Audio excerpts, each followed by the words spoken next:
She didn't scream, she didn't cry, she didn't throw the wine glass or make a scene. Eleanor Ashford simply slid the diamond ring off her finger, the one that had weighed down her hand for 7 years, and placed it on the white tablecloth in front of the woman wearing her husband's attention like a borrowed coat. 40 guests went silent. The chandeliers kept glittering, her husband's face drained of color, and without a single word, she turned and walked out of her own life. That's where this story begins. Not with love, with the death of it. If you want to know how a woman disappears while standing in plain sight, and what happens when the man who never saw her finally opens his eyes, stay with me. Every second of this. And when you're done, hit that like button and drop a comment telling me what city you're watching from. I want to see how far her story travels. The first crack appeared on a Tuesday. Eleanor had been folding linens in the east wing when she heard it, her husband's laugh. Not the polite, calculated sound he used in council meetings or during estate inspections, but the real one. The kind that came from his chest, unguarded and warm. She hadn't heard it in 3 years. She stood there with a pillowcase half folded in her hands, listening to that laugh drift up from the gardens, and something inside her went very still. It wasn't jealousy. Not yet. It was recognition. The laugh was for someone else. Eleanor set the linen down carefully, smoothed the wrinkles with her palm, and walked to the window.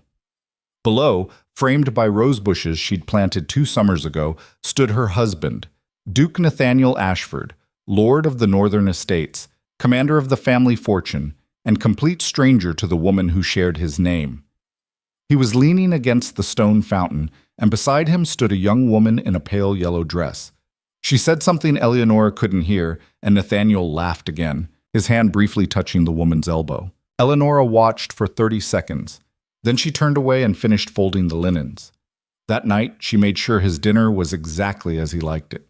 She checked the temperature of the wine herself. She reminded the staff to light the lamps in his study at precisely 8 o'clock, the way he preferred.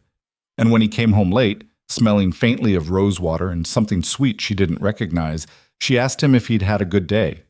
"Fine," he said, not looking at her. "I'm glad," she replied. He went to his study. She went to her daughter's room.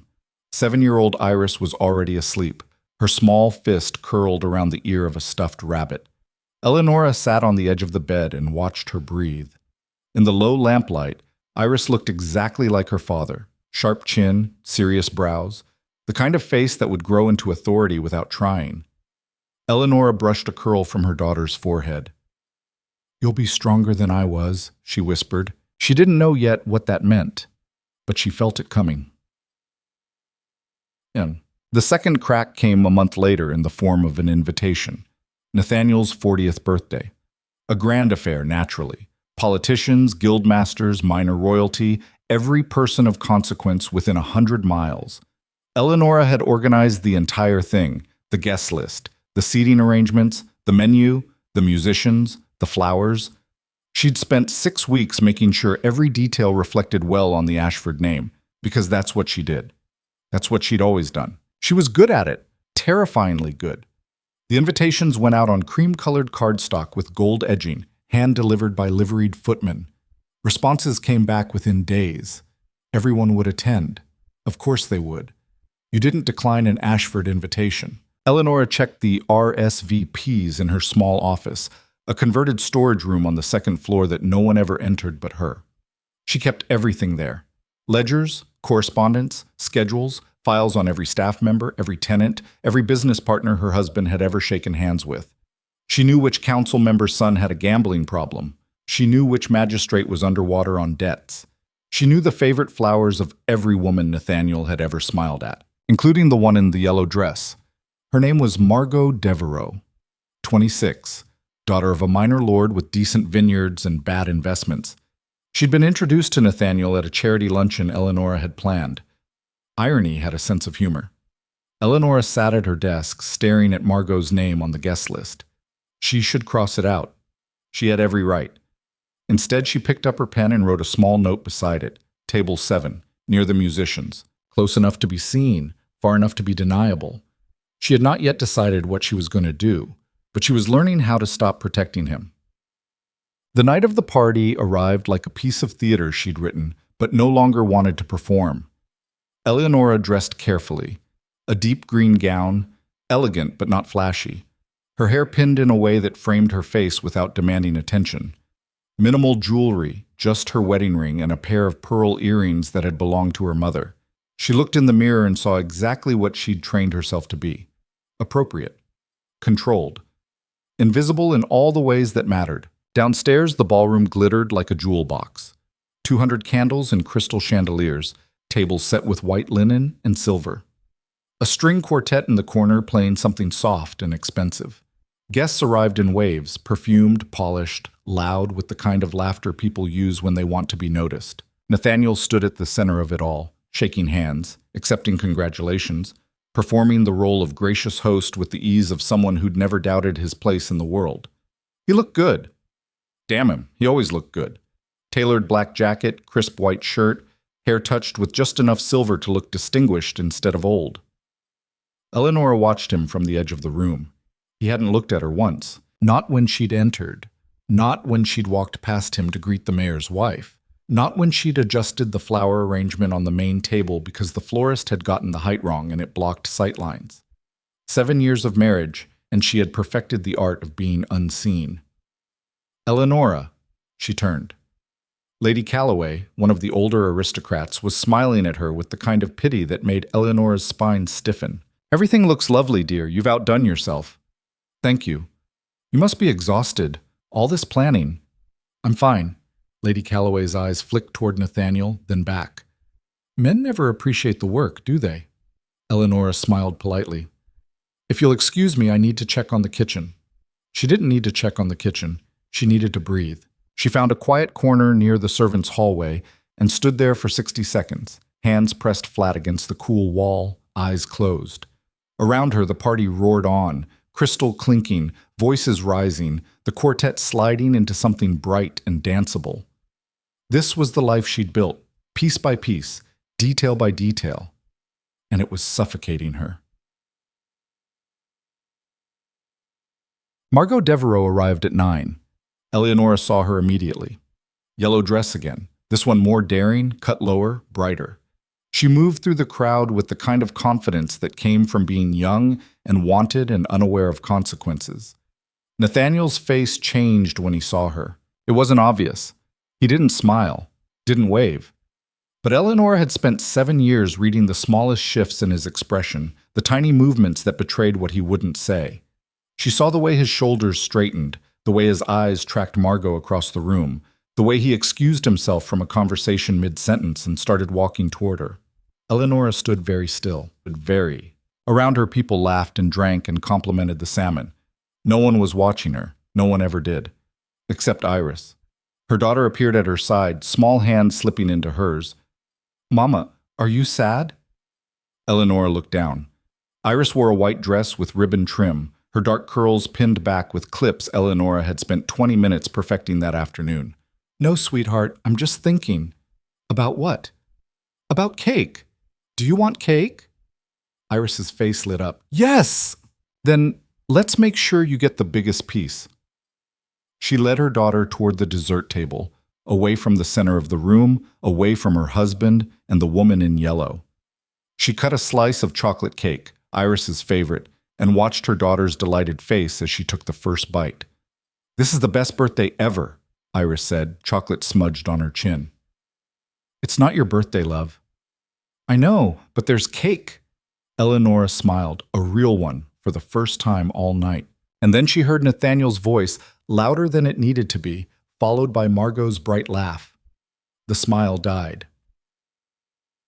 Dinner was announced at 10. Eleonora had planned the seating with surgical precision. Nathaniel at the head of the table, naturally. Herself to his right. Key guests positioned strategically around them. Investors, allies, people whose favor mattered. And Margot, carefully placed at table 7, far enough away to avoid scandal, but close enough to remain in Nathaniel's sightline. But when the guests began finding their seats, something was wrong. Margot wasn't at table 7. She was at table 1. Nathaniel's table. Someone had changed the seating chart. Eleonora stood near the doorway, holding Iris's hand, staring at the rearranged name cards. Her own card had been moved down 1 seat. Margot sat where Eleanor's should have been, to Nathaniel's right, her vision tunneled. The noise of the party became a dull roar. She felt Iris tug her hand, felt her daughter's worried voice asking if something was wrong, but the words were underwater, distant and distorted. Someone had moved the cards, and there was only one person who could have authorized it. She looked across the room. Nathaniel was already seated, leaning toward Margot, saying something that made her tilt her head and smile. He looked comfortable, happy. He hadn't even glanced at the seating chart. He didn't know what it meant, but Eleonora did. This was the moment, the line, the point of no return. She could sit down at her new seat. She could smile through dinner. She could pretend not to notice the way she'd pretended not to notice 100 other small cruelties, 1,000 tiny erasures, or she could stop. "Mama?" Iris's voice, small and worried. Eleonora looked down at her daughter, 7 years old, smart, watching everything. What would Iris learn if her mother swallowed this, too? Eleonora took a breath, then another. Then she let go of Iris's hand and walked toward the head table. The room didn't notice her approaching. Why would it? She was furniture, reliable, expected, invisible. She stopped beside Nathaniel's chair. "Excuse me," she said quietly. He glanced up, distracted. "Yes? May I speak with you? I'm in the middle of now." Something in her tone made him stop. He looked at her, really looked, maybe for the first time in months, and whatever he saw in her face made him stand. "Excuse us," he said to Margot, smooth and easy. Margot smiled. "Of course." Nathaniel followed Eleonora to a corner near the windows, away from the tables. His expression was irritated, impatient. "What is it?" Eleonora kept her voice level. "The seating chart was changed." "Was it? You didn't notice." "Eleonora, there are 200 people here. I can't be expected to. I spent 6 weeks planning this dinner, every detail, every name, every seat, and someone moved the cards." Nathaniel sighed. "Does it really matter?" "Yes." "Why?" She stared at him. He genuinely didn't understand. "Because that seat was mine," she said softly, "and you gave it to someone else." His jaw tightened. "You're being dramatic." "Am I?" "It's a dinner party, Eleonora, not a coronation." "You're right. It's not." She paused. "It's your birthday. The party I planned. In the house I manage. With the guests I invited. And I'm standing here asking you why my seat was given to your mistress." The word hung between them like a blade. Nathaniel's face went very still. "Keep your voice down. I haven't raised it. Margot is a family friend. Don't insult me." His eyes flashed. "What do you want me to say?" "I want you to tell me the truth." "Fine." He leaned in, voice hard and low. "You want the truth? You've been a ghost in this house for years. You organize parties and manage staff and keep everything running, and that's fine. That's useful. But don't pretend it's the same as being present. You don't talk to me. You don't laugh. You don't—" He stopped himself, but the damage was done. Eleonora felt something crack open inside her chest. Not her heart. Something deeper. "I see," she said quietly. Eleonora, "No, I understand now." She turned and walked back to the head table. Nathaniel followed, confusion flickering across his face, but she didn't look at him. She stopped in front of her seat, the one she'd been moved from, and picked up the name card with Margot's name on it. Then she slid her wedding ring off her finger. The room was loud, laughter, music, the clatter of silverware, but somehow, in that moment, it felt like the whole world went quiet. She placed the ring on the table in front of Margot, not thrown, not dropped, placed, with the same calm precision she used for everything. Margot's smile faltered. I don't—" Eleonora's voice was soft, almost kind. "You'll need this more than I will." Then she turned to her daughter, who stood frozen near the doorway, eyes wide. "Iris, come here, sweetheart." Iris ran to her, and Eleonora took her hand. Behind her, she heard Nathaniel's voice, sharp, commanding. "Eleonora, stop." She didn't.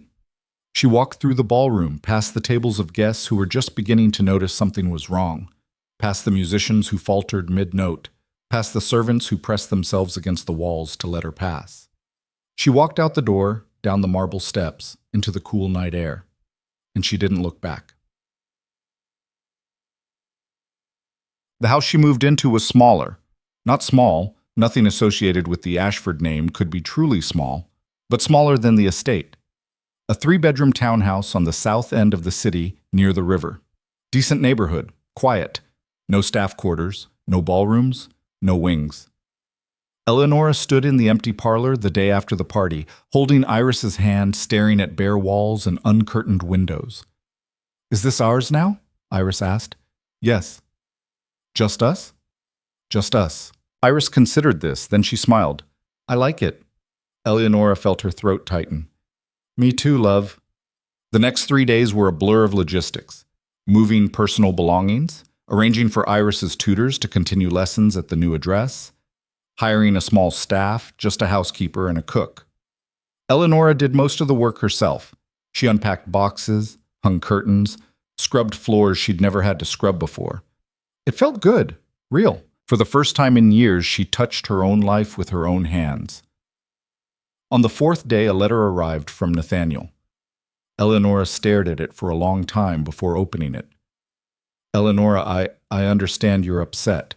We should discuss this privately, away from speculation and gossip. I've arranged for a meeting tomorrow at 2 o'clock at the estate. Please attend. N." She read it twice. Then she folded it carefully and placed it in a drawer. She didn't respond. The next letter came 2 days later. "Eleonora, you missed our meeting. This is childish. Whatever grievances you have, we can resolve them like adults. The household is in disarray without your oversight. Staff are confused. Iris needs stability. Come home." N. She didn't respond to that one either. The 3rd letter arrived a week later and the tone had changed. "Eleonora, I don't know what you think you're accomplishing, but this tantrum has gone on long enough. You're embarrassing both of us. Return to the estate immediately, or I'll be forced to take legal measures regarding Iris's custody." She read that one 3 times. Then she walked to her small office, pulled out a leather-bound ledger, and began to write. What Eleonora left behind wasn't a void. It was a controlled demolition. She'd spent 7 years building systems, creating structures, managing every detail of the Ashford estate and Nathaniel's business empire. And she'd documented all of it, every contract, every connection, every favor owed, and every secret kept. She knew which textile supplier had been overcharging for 3 years. She knew which banker had been skimming percentages off investment returns. She knew which business partner had falsified records to secure a land deal. And she knew that Nathaniel had no idea. Because he'd never looked. The ledger she'd been keeping wasn't revenge, it was insurance. A detailed map of everything that would collapse without her intervention. She didn't send it to him. She just stopped fixing things. Within 2 weeks, the cracks began to show. A contract fell through because no one followed up on the negotiation schedule Eleonora had maintained. A key investor pulled out because his wife, who Eleonora had cultivated a relationship with over years of careful tea parties, felt slighted by a missed birthday acknowledgement. The head housekeeper quit after a dispute with the butler that Eleonora would have mediated in 5 minutes. Nathaniel tried to handle it. He sent letters, made promises, threw money at problems. But he didn't understand the invisible architecture that had been holding everything together, because he'd never seen it. Iris adjusted faster than Eleonora expected. The new house had a garden, small, overgrown, but fixable. They spent afternoons pulling weeds together, Iris chattering about flowers and asking if they could plant strawberries. "Can we?" she asked, dirt smudged on her nose. "I don't see why not." "Will Papa come visit?" Eleonora paused, trowel in hand. "I don't know, sweetheart. Do you want him to?" The question was so direct, so clear, that Eleonora didn't know how to answer it. "I want him to see us," she said finally. "Really see us." Iris frowned, thinking, "He looks at us lots." Looking isn't the same as seeing. What's the difference? Eleonora set down the trowel and pulled Iris into her lap. When you look at something, you just notice it's there. When you see it, you understand what it is. Iris was quiet for a moment. Then she said, "Papa looks at us." "Yes." "But you see me?" Eleonora's chest tightened. "Yes, love, I do." Iris leaned back against her mother's shoulder. That's better. A month after the party, Nathaniel showed up at the townhouse. Eleonora was in the kitchen when she heard the knock. She wiped her hands on a towel, smoothed her hair, and opened the door. He stood on the step in full formal attire, jacket, cravat, polished boots, like he was attending a business meeting. Eleonora. Nathaniel. May I come in? She stepped aside. He entered slowly, taking in the modest furnishings, the simple decor, the absence of luxury. His expression was carefully neutral, but she saw the judgment in his eyes. This is where you've been. Yes. It's quaint. It's home. He looked at her then, really looked, and for a moment something flickered across his face. Confusion, maybe, or discomfort. We need to talk, he said. I'm listening. Not here, privately. Iris is upstairs. This is private enough. He sighed, the sound of a man whose patience was wearing thin. Fine. I'll be direct. This separation is damaging both of our reputations. People are talking. Investors are nervous. I need you to come back. Need. Yes. Not want. His jaw tightened. Does it matter? To me? Yes. Eleonora, you're being unreasonable. Am I? You left in the middle of my birthday dinner, in front of 200 people. You humiliated me. She stared at him. I humiliated you. Yes, by removing my wedding ring and walking away. Exactly. After you seated your mistress in my chair, Margot is not... He stopped himself, breathing hard. This is exactly what I'm talking about. You're being emotional, irrational. Eleonora felt something cold settle in her chest. I've never been more rational in my life. Then come home. We can fix this. How? We'll make a public appearance together, show unity. You can return to managing the household. Everything goes back to normal. Normal, she repeated softly. Yes. The normal where I'm invisible, where I plan your life and you don't notice, where I sit at your table and you give my seat to someone else. That was a mistake. Which part? He stared at her baffled. I don't understand what you want. And that, Eleanor realized, was the entire problem. He genuinely didn't understand. I want you to leave, she said quietly. Excuse me? I'm not coming back, Nathaniel. Not to fix your reputation. Not to manage your house. Not to be the woman you look past every single day. His face darkened. You're my wife. On paper. That's not nothing. It's not enough. He stepped closer, voice dropping to something low and dangerous. I can make this very difficult for you. Custody, finances, access to society. You think you can just walk away from 7 years of marriage and suffer no consequences? Eleonora met his eyes without flinching. I've already suffered the consequences, she said. I did it quietly, in your house, for 7 years. The only difference now is that I'm not hiding it anymore. The silence stretched between them, sharp and cold. Then Nathaniel turned and walked to the door. He paused with his hand on the handle. This isn't over. Yes, Eleonora said. It is. He left without another word. Eleonora stood in the empty hallway, listening to his footsteps fade, and realized her hands were shaking. Not from fear, from relief. That night, after Iris was asleep, Eleonora sat in her small office and pulled out a stack of letters. Letters she'd written over the years, dozens of them. Observations, thoughts, feelings she'd never spoken aloud. She'd started writing them 2 years into the marriage when she'd realized Nathaniel wasn't listening. They were never meant to be sent. They were just proof, evidence that she'd existed, that she'd tried. She read through them now, one by one. Dear Nathaniel, I planted roses in the East Garden today. You used to say you liked roses. I thought you'd notice. You didn't.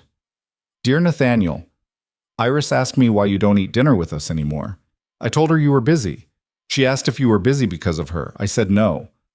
I don't know if that's true.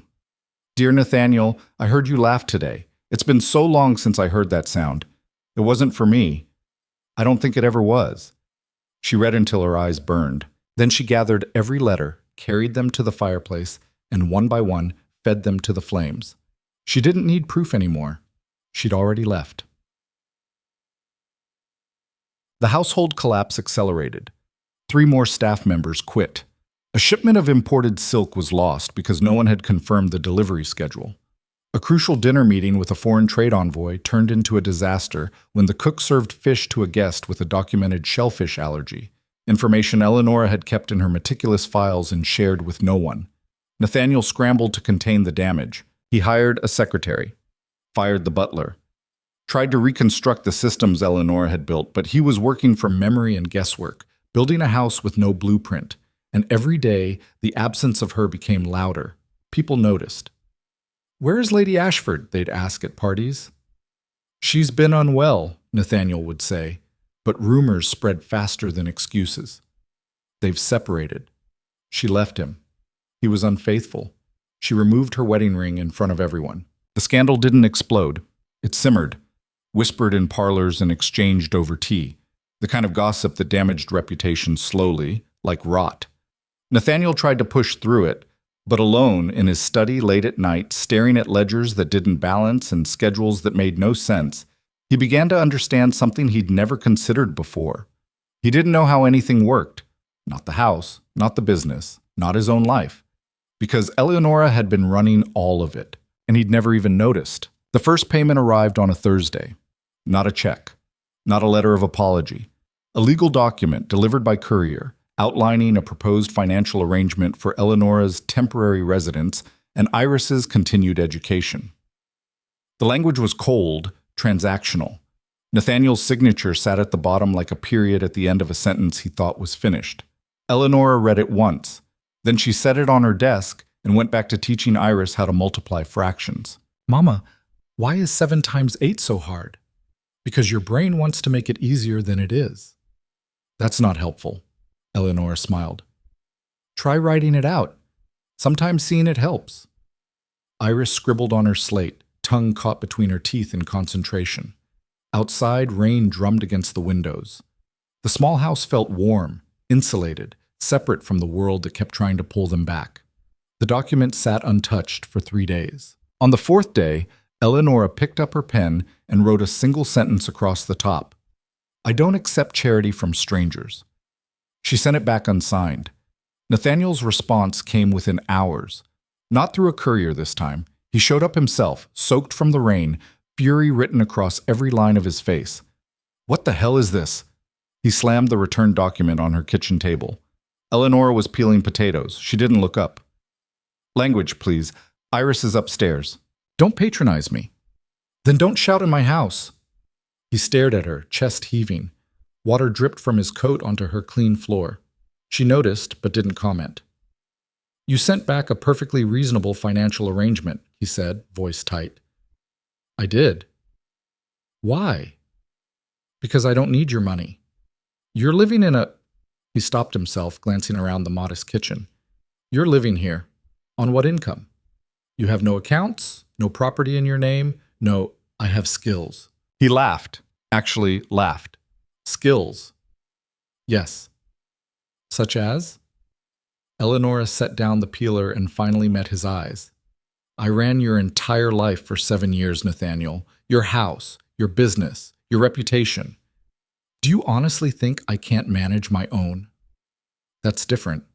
"How?" "You were my wife. You had access to resources, connections. That I built. That we built together." "No." Her voice was quiet but absolute. "I built them while you took credit. There's a difference." His jaw clenched. "This is pride talking. Foolish pride." "Call it whatever you want. The answer is still no. You'd rather struggle than accept help?" "I'd rather stand than kneel." She picked up another potato. "You can see yourself out." He didn't move. Just stood there, dripping rainwater, staring at her like she was a puzzle he couldn't solve. "What do you want from me?" he asked finally. "Nothing." "That's not true." "It is now." He took a step closer. "Eleonora, you need to leave. I'm not done talking." "I am." Something in his expression shifted, hardened. "Fine, but understand this. If you refuse my support, you're on your own, completely. I won't be responsible for whatever happens." Eleonora looked at him for a long moment. Then she said very calmly, I've been on my own for 7 years. I'm just doing it honestly now." He left without another word, slamming the door hard enough to rattle the windows. Iris appeared on the stairs, eyes wide. "Was that Papa?" "Yes." "Is he angry?" "Yes." "Why?" Eleanor dried her hands on a towel. "Because I said no to something he thought I'd say yes to." Iris thought about this. "You're allowed to say no." "I know, sweetheart." "Then he shouldn't be angry." "You're right. He shouldn't." But he was, and Eleanor knew it wouldn't end there. She was right. 2 weeks later, a second document arrived. Not a financial offer this time. A custody petition. Nathaniel was suing for full custody of Iris. Eleanor read the filing with shaking hands.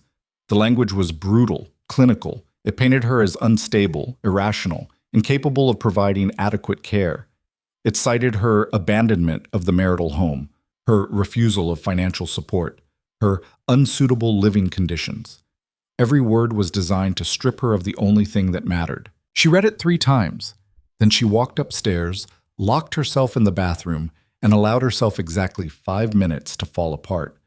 When she came back down, her face was dry and her hands were steady. She had work to do. The lawyer she found worked out of a cramped office above a bookstore. His name was Martin Greaves, and he had a reputation for taking cases other lawyers wouldn't touch. Not because he was brilliant, though he was, but because he didn't care about reputation. He cared about winning. "Let me understand this correctly," Martin said, skimming the custody filing. "Your husband of 7 years is claiming you're an unfit mother because you left him after he publicly humiliated you. That's the summary, yes. And you refused his financial support." "I did." "Why?"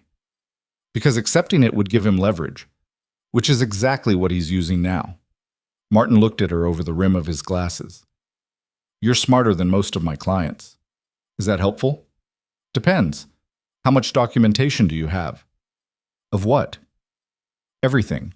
The household management, the business operations, his affair." Eleanor reached into her bag and pulled out a leather ledger. She set it on his desk with a soft thud. Martin opened it, started reading. His eyebrows climbed higher with every page. "This is thorough. I'm good at details. This is more than details. This is 7 years of comprehensive records, financial transactions, correspondence, staff management, business negotiations." He looked up sharply. "Does he know this exists?" "No." "Why not?" "Because I never needed it before." Martin leaned back in his chair, studying her. "What changed?" "I stopped protecting him." A slow smile crossed his face. "Well, this changes things considerably. Can you win?" "Can I win?" He tapped the ledger. "Lady Ashford, with this, I can destroy him." Eleanor felt something cold unfold in her chest. Not satisfaction, something darker. "I don't want to destroy him," she said quietly. "I just want to keep my daughter." Martin's smile faded. "Understood. But you need to know, if this goes to court, it won't be clean. He'll attack your character, your stability, every decision you've made since leaving. Let him. He'll dig for weaknesses. He won't find any. Everyone has weaknesses." Eleanor met his eyes. Then he should have learned mine when he had the chance. Martin studied her for a long moment. Then he nodded. "I'll file a response by Friday." "Thank you." "Don't thank me yet. This is going to get ugly." He had no idea how right he was. The counterattack came faster than Eleanor expected. Nathaniel hired investigators, private ones, the kind who specialized in finding dirt that didn't exist and making it look real anyway. They followed her to the market, questioned her neighbors, interviewed Iris's tutors. Within a week, rumors started spreading. She was seen with a man at a cafe, her lawyer. She was neglecting Iris's education. Iris was reading 2 grades above her level. She'd been witnessed arguing loudly in public. She'd corrected a clerk who shortchanged her. Every mundane moment of her new life was twisted into evidence of instability. Martin filed motions, objected, demanded proof. But Nathaniel had money. And money bought credibility, even when the story was fiction. The hearing was scheduled for 6 weeks out.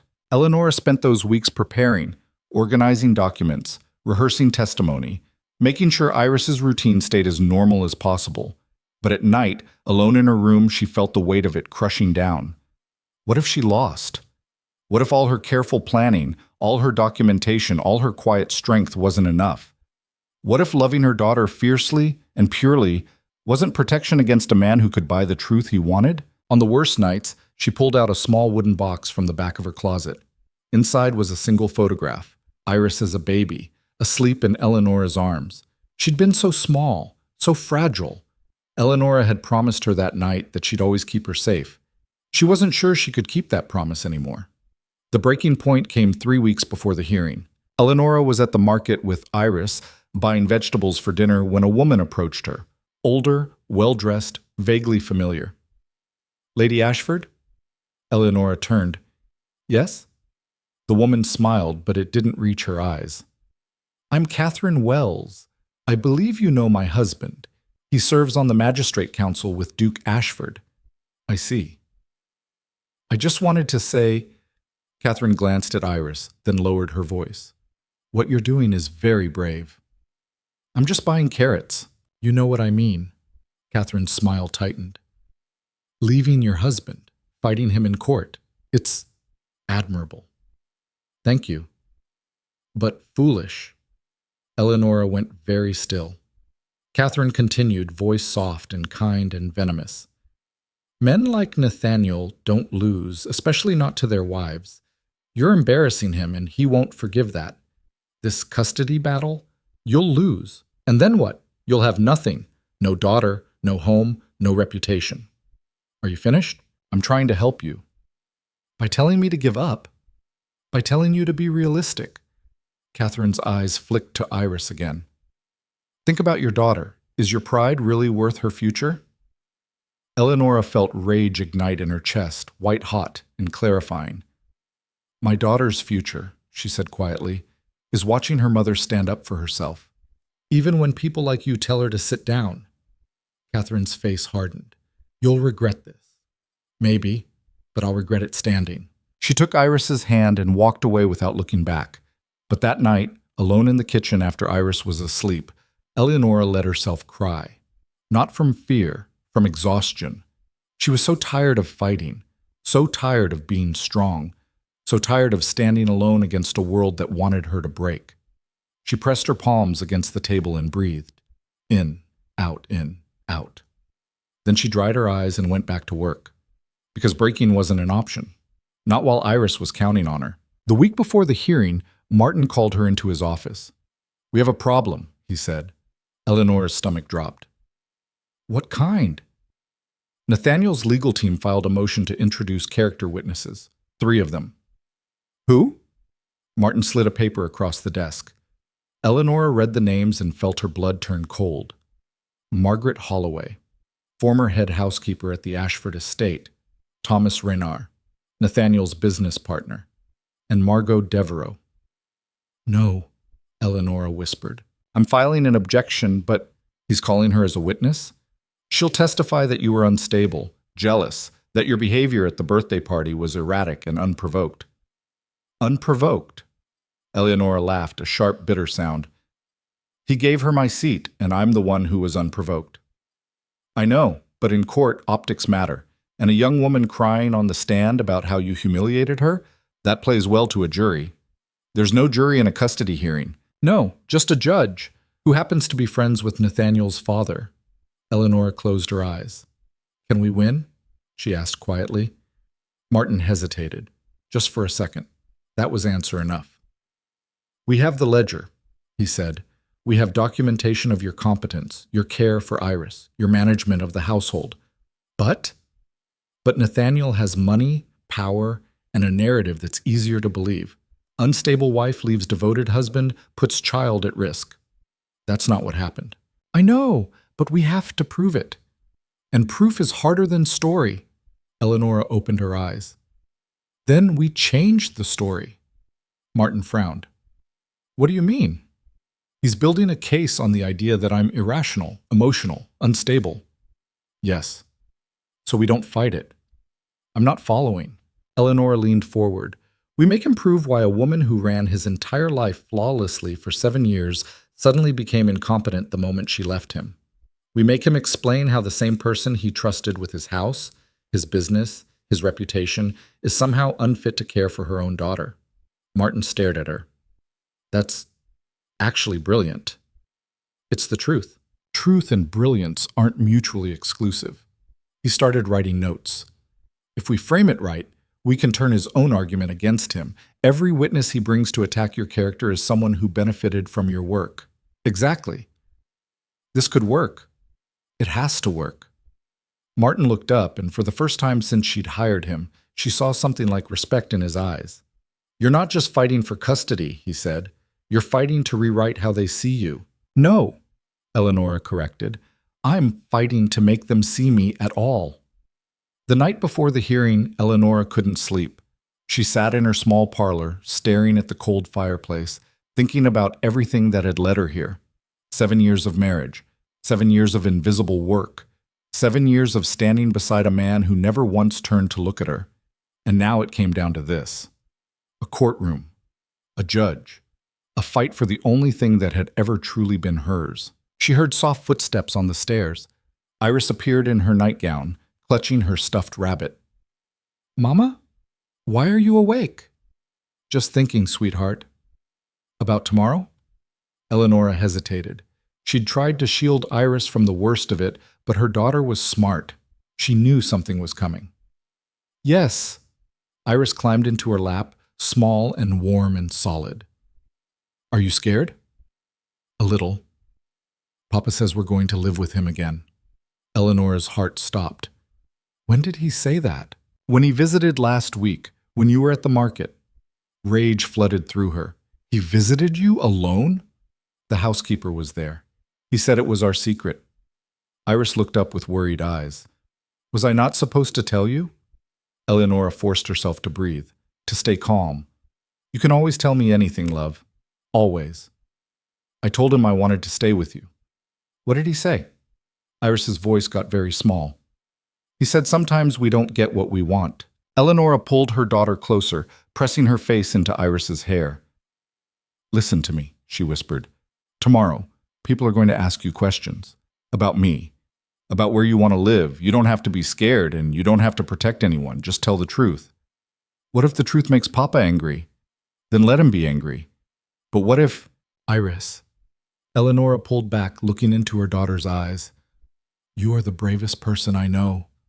And tomorrow, you're going to show everyone just how brave you are. Can you do that? Iris nodded, solemn and small. Good girl. They sat together in the dark, holding each other until Iris fell asleep in her mother's arms. Eleonora carried her back to bed, tucked her in, and stood in the doorway watching her breathe.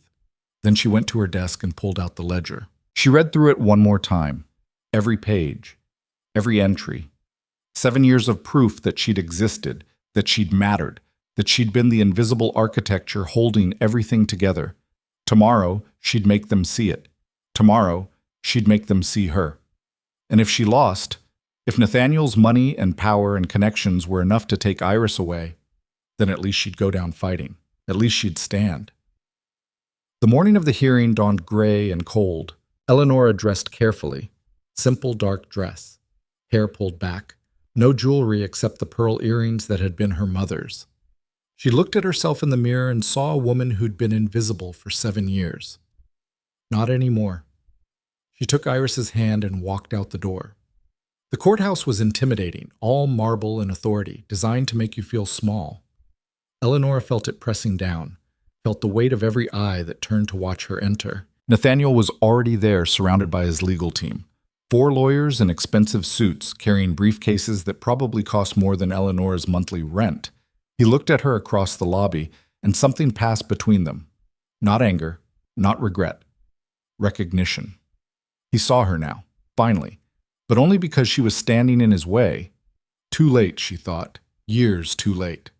Martin appeared at her elbow. Ready? No. Good. The confident ones usually lose. She almost smiled. They filed into the courtroom. Eleonora sat at the defendant's table, ironic since she wasn't the one who'd broken anything, and folded her hands in her lap. The judge entered. A man in his 60s, stern-faced, friend of Nathaniel's father. This was going to be a battle. The hearing began. Nathaniel's lead attorney stood, tall and commanding. Your Honor, we're here today because of a mother's reckless and irrational behavior. A woman who abandoned her home, her husband, and the stable environment her daughter desperately needs. Objection, Martin said, standing. Counsel is editorializing. Sustained. Stick to facts, counselor. The attorney smiled thinly. Of course, Your Honor. The facts are these. Eleanor Ashford left the marital home without warning, taking the child with her. She has refused all financial support. She is living in unsuitable conditions. Define unsuitable, Martin interrupted. A 3-bedroom townhouse with minimal staff and no grounds for the child to play. So, a normal house. Compared to the Ashford estate, Your Honor, Martin said. Are we measuring fitness by square footage? The judge sighed. Get to the point. The attorney straightened. The point is that Mrs. Ashford's behavior demonstrates instability, which is why we've called witnesses to attest to her character. And so it began. Margaret Holloway took the stand first, the former housekeeper who'd quit after Eleanor left. She was demanding, Margaret said, impossible to please, always hovering, always correcting. It created a hostile work environment. Martin stood for cross-examination. Mrs. Holloway, during your employment, did Lady Ashford ever fail to pay you on time? No. Did she ever treat you unfairly? She was exacting. Did the household run smoothly under her management? Margaret hesitated. Yes. And after she left? I wouldn't know. I'd already resigned. Why did you resign? I told you. Hostile environment. Martin smiled. Or was it because without Lady Ashford's management, the household fell apart and you couldn't handle the workload alone? Objection. Withdrawn. Martin sat down. 1 point scored. Thomas Reynard went next. Nathaniel's business partner, smooth and confident. Eleonora was always, fragile, he said. Nathaniel protected her, kept her involved in minor household matters to give her purpose. But she wasn't equipped for real responsibility. Martin's cross was surgical. Mr. Reynard, are you aware that Lady Ashford negotiated the Whitmore textile contract in 2019? That was Nathaniel's deal. Are you aware that she identified the accounting discrepancy that saved your firm £30,000 last year? I'm not familiar with. Are you aware that she maintained the entire client relationship database that you currently use? Thomas's jaw tightened. She assisted. She built it from nothing, while you took credit. Objection. Your Honor, this is irrelevant. It's absolutely relevant, Martin shot back. Counsel claims my client is incompetent. I'm demonstrating she's the opposite. The judge frowned. I'll allow it. Continue. Martin turned back to Thomas. You said she was fragile. Would a fragile woman run a 12-person household, manage a 6-figure estate budget, and coordinate international business relationships without a single heir for 7 years? Thomas didn't answer. I'll take that as a no. 2 points. Then Margot Devereaux took the stand, and the temperature in the room dropped 10 degrees. She looked young, vulnerable, dressed in pale blue, hair styled softly. The picture of innocence. Nathaniel's attorney guided her gently through her testimony. Miss Devereaux, can you describe what happened at the Duke's birthday celebration? Margot's voice was soft. I was invited as a guest. I didn't know I'd done anything wrong, but Mrs. Ashford, she approached me during dinner. She was angry. She threw her wedding ring at me and said terrible things. She threw it? Eleanor's hands clenched under the table. That was a lie. Yes. In front of everyone, I was humiliated, frightened even. Did you have any romantic involvement with the Duke? No, we were friends, nothing more. But she was convinced. Margot's voice broke. She accused me of things that weren't true. Eleonora watched Nathaniel. He was staring straight ahead, face carefully blank. He'd coached her. Every word. The attorney finished. Martin stood for cross-examination. Miss Devereaux, where were you seated at dinner that night? I don't remember exactly. Let me help. You were seated at the head table, to the Duke's right. Is that correct? I suppose. In the seat that had originally been assigned to Lady Ashford. Margot hesitated. I didn't choose the seating. Who did? I don't know. You don't know. But you ended up in the wife's seat, at the husband's side at his 40th birthday celebration. And you expect this court to believe there was nothing inappropriate about your relationship? We were friends. Friends. Martin walked to his table, picked up a paper. Your Honor, I'd like to enter into evidence a series of letters exchanged between Miss Devereaux and Duke Ashford over the past 8 months. Nathaniel's face went white. Margot's composure cracked. Where did you all... The question isn't where I got them. The question is why you lied under oath about the nature of your relationship.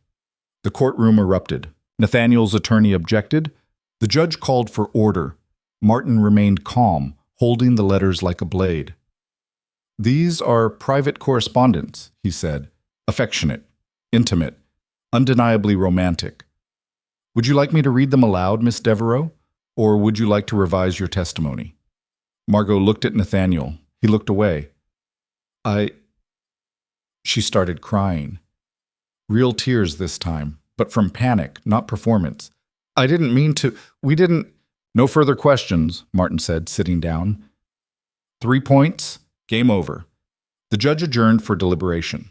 Eleonora walked outside, legs shaking, and leaned against the courthouse wall. Martin followed. Where the hell did you get those letters? Filed with the household correspondence. He never threw anything away. I just kept better records. Martin laughed. You're terrifying. I'm thorough. Same thing.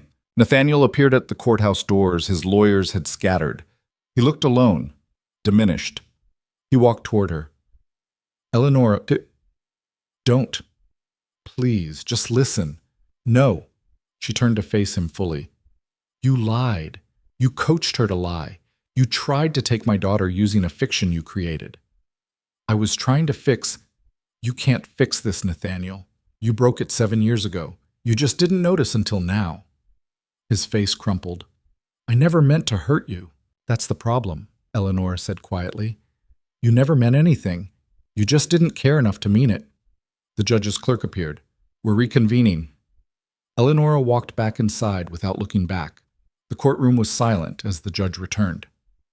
I've reviewed the evidence and testimony, he said, and I've made my decision. Eleonora's heart hammered against her ribs. Custody of Iris Ashford will remain with her mother, Eleonora Ashford. Visitation rights will be granted to the father under supervised conditions until further review. Relief hit her like a physical blow. She'd won, but the judge wasn't finished. However, he looked directly at her. I want to be clear, Mrs. Ashford. This was not an easy decision. Your actions, leaving the marital home, refusing support, were legally questionable. You won today because the petitioner's case was built on fabrications and his own moral failures, but barely. Do you understand? Yes, Your Honor. Then we're adjourned. The gavel fell. Eleonora sat perfectly still, hands folded, face calm. Inside, she was screaming. Martin grabbed her shoulder. You did it. I know. Eleonora, you won. I know. But she couldn't celebrate, couldn't move, couldn't breathe. Because winning felt like surviving, and she was so tired of just surviving. Across the courtroom, Nathaniel stood alone, staring at nothing. For the first time in 7 years, Eleonora felt something that wasn't anger or hurt or exhaustion. She felt pity. He'd lost more than custody today. He'd lost the illusion that he'd ever been in control, and he was finally, devastatingly, beginning to understand it. Eleonora stood in this courthouse hallway, watching Nathaniel disappear through the heavy oak doors, and felt nothing. Not triumph, not relief. Just a hollow space where 7 years of emotion used to live. Martin was talking beside her, something about filing final paperwork, but his voice sounded distant and muffled, like he was speaking from underwater. Eleonora? Are you listening? She blinked. What? I asked if you're all right. I'm fine. You don't look fine. I won. I should be celebrating. But you're not. She turned to face him. Because winning shouldn't feel this empty. Martin studied her for a moment, then nodded slowly. That's the thing about fighting for survival. When you finally win, you realize you've been holding your breath for so long you forgot how to breathe normally. How long does it take to breathe again? Yes. I don't know, but standing still won't help. He was right. She needed to move forward, needed to go home and tell Iris that everything would be okay now. Except she wasn't sure it would be. The walk back to the townhouse took 30 minutes. Eleonora moved through the streets mechanically, barely registering the people around her. When she finally pushed open her front door, she found Iris sitting at the kitchen table with Mrs. Pemberton, the housekeeper, working on arithmetic problems. Iris looked up, eyes wide and anxious. "Mama?" Eleonora smiled, a real smile, for the first time all day. "We won, sweetheart." Iris launched herself across the room and wrapped her arms around her mother's waist. "We get to stay here. Together?" "Yes, always together." "And Papa can't take me away?" "No, he can't." Iris buried her face in Eleonora's dress and started crying. Not sad tears, relieved ones. The kind that came from carrying a weight too heavy for a 7-year-old's shoulders. Eleonora held her daughter and felt something crack open inside her chest. Not breaking, opening. Maybe Martin was right. Maybe she just needed to remember how to breathe. But 3 days later, breathing got harder again. The letter arrived on Monday morning, delivered by the same courier who'd brought the custody petition. Eleonora's hands shook as she opened it. Inside was a single sheet of paper, not from Nathaniel's lawyers this time, from Nathaniel himself. "Eleonora, I understand why you hate me. I deserve it. But Iris doesn't deserve to lose her father completely. The supervised visitation is humiliating for both of us. I'm asking, not demanding, that you consider allowing me to see her without a chaperone. 1 hour, once a week. I'll come to you, whatever makes you comfortable. I know I have no right to ask for anything. But I'm asking anyway. Please." N. Eleonora read it 3 times. The word please sat at the bottom like a small white flag. She folded the letter carefully and set it aside. Then she poured herself tea and stared out the window at the small garden where Iris was planting strawberries with Mrs. Pemberton, laughing at something the older woman said. What would punishing Nathaniel accomplish? What would mercy cost? She didn't have answers, just questions that kept her awake for the next 2 nights. On Wednesday, she wrote back, "Nathaniel, 1 hour. Every Sunday at 2 o'clock. Here, in my home. If you're late, the visit is canceled. If you upset Iris, it ends immediately. These terms are not negotiable." She sent it before she could second-guess herself. His response came the next morning. Agreed. Thank you. No explanation, no justification, just acceptance. It unsettled her more than anger would have. Sunday arrived cold and gray. Eleonora spent the morning cleaning even though the house was already spotless, finding small tasks to keep her hands busy and her mind occupied. At precisely 2 o'clock, there was a knock at the door. Nathaniel stood on the step, dressed simply. No formal jacket, no cravat, just a plain shirt and trousers. He looked smaller somehow, tired. "Thank you for this," he said quietly. Eleonora stepped aside to let him in. "Iris is in the parlor." He nodded and walked past her, and she caught the faint smell of soap and nervous sweat. From the hallway, she watched him enter the parlor. Watched Iris look up from her book, expression cautious. "Hello, Papa." "Hello, little one." The name made Iris's face soften slightly. He'd called her that since she was a baby. "Did you bring the chess set?" Iris asked. "I did." He pulled a small wooden box from his coat pocket. "I thought we could play, if you want." "All right." They set up the board on the small side table, and Eleonora retreated to the kitchen. Close enough to hear, far enough to give them space. She listened to the quiet murmur of their voices, the soft click of chess pieces moving across the board. Nathaniel was patient, explaining strategies Iris didn't understand, praising moves she made well. He was trying. It didn't erase anything, didn't fix anything, but it was something. After an hour, Eleonora appeared in the doorway. "Time's up." Nathaniel looked at his daughter. "Can I come back next week?" Iris glanced at her mother, then back at him. "I suppose." Not enthusiastic, but not refusal either. "I'll see you then," Nathaniel said, standing. He hesitated, then leaned down and kissed the top of Iris's head. "I love you." "I know," Iris said, not looking at him. It wasn't, "I love you too," but it wasn't rejection. Nathaniel walked to the door where Eleonora waited. "Thank you," he said again. Don't make me regret this. I won't. He left without another word. Iris appeared at Eleanor's side, slipping her small hand into her mother's. He's sad. I know. Do you feel bad for him? Eleanor considered the question carefully. Sometimes, but feeling bad for someone doesn't mean giving them what they want. What does he want? To go back to the way things were. Can we? No, sweetheart, we can't. Iris nodded, accepting this with the easy wisdom of children who understood more than adults gave them credit for. I'm glad, she said quietly. Eleanor squeezed her hand. Me too. But that night, alone in her room, Eleanor pulled out the wooden box again. The one with the photograph of Iris as a baby. Beneath it, hidden at the bottom, were 3 other photographs she never looked at. Her wedding day. Young and hopeful, standing beside a man she thought she knew. A family portrait from Iris's first birthday. All 3 of them smiling, and one more. Nathaniel asleep in his study late one night, papers scattered around him, looking exhausted and human and real. She'd taken it 4 years ago, in a moment when she'd felt something like tenderness for him. She looked at it now and felt only distance. That version of him, the one she'd loved quietly and hopelessly, had never really existed. She'd built him in her mind from fragments and wishful thinking. The real Nathaniel was the one who hadn't noticed her disappearing. Eleanor put the photographs back and closed the box. Then she went to sleep and dreamed of nothing at all. The visits continued. Every Sunday, 2 o'clock, exactly 1 hour. Nathaniel was never late, never pushed boundaries, never asked for more than he'd been given.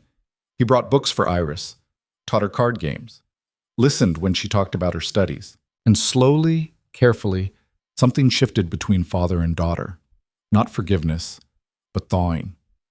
Eleanor watched from the edges and said nothing, until the 5th week when everything changed. It was a Thursday afternoon. Eleanor was at the market with Mrs. Pemberton, selecting vegetables for the week, when she heard a commotion near the main square. Shouting, a crowd gathering.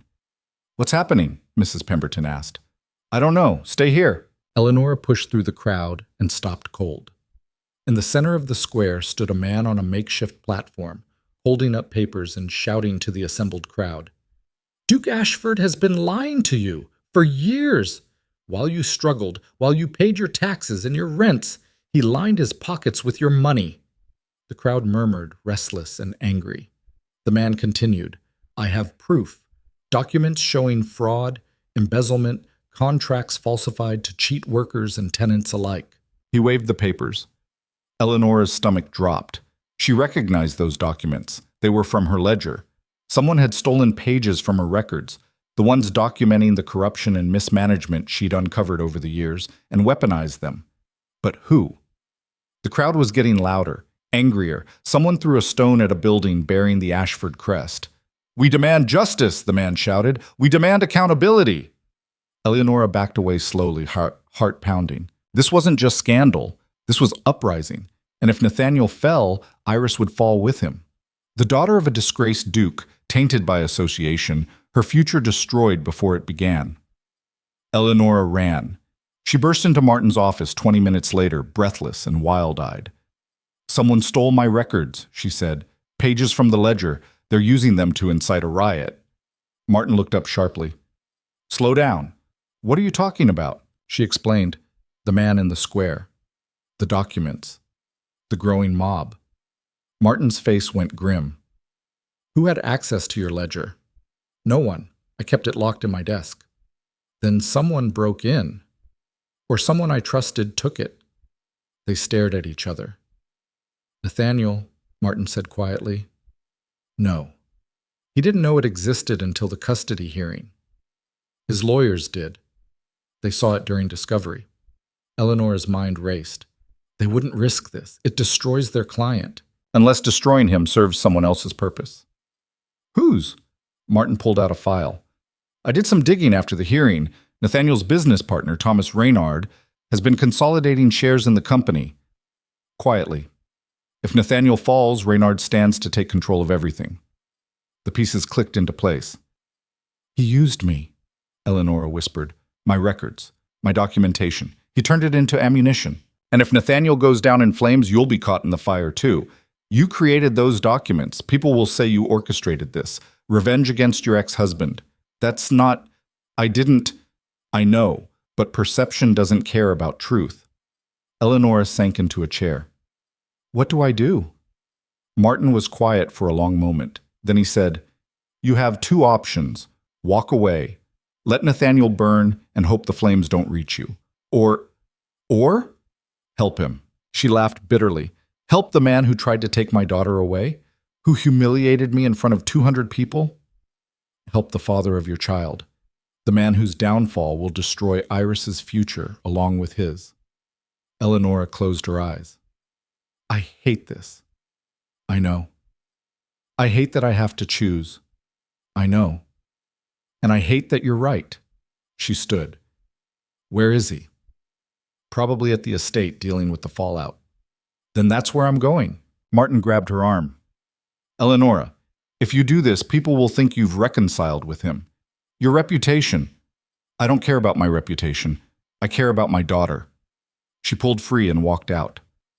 The Ashford estate looked like a fortress under siege when Eleonora arrived. Guards at the gates, shutters closed, an angry crowd gathered at the perimeter, shouting accusations and throwing stones at the walls. Eleonora pushed through them, ignoring the jeers and insults hurled her way. That's the wife. She knew about it. Traitor! A stone hit her shoulder. She kept walking. The guards recognized her and opened the gates just wide enough to let her slip through. They slammed shut behind her. Inside the estate was chaos, servants rushing back and forth, papers scattered everywhere. And in the center of it all, standing in the main hall looking utterly lost, was Nathaniel. He looked up when she entered. Eleonora? We need to talk. Now. He led her to his study without argument. The room looked like a bomb had gone off. Books scattered, furniture overturned, broken glass on the floor. What happened here? She asked. Someone broke in last night, took files. I thought it was just theft, but... He gestured helplessly toward the window where the shouts of the crowd filtered through. This morning that started, I know who took the files. His head snapped up. Who? Thomas Reynard. Thomas? He's my partner. Why would he... Us? Because he wants your company, and he's using my records to destroy you. Nathaniel stared at her. Your records? The ledger I kept. The one that documented every piece of corruption and mismanagement in your business. I kept it for protection. Someone copied pages and gave them to a rabble-rouser to weaponize. So this is your fault. The words hung in the air like poison. Eleonora felt rage ignite. Excuse me? You documented my failures, you kept evidence, and now it's being used against me. I documented the truth.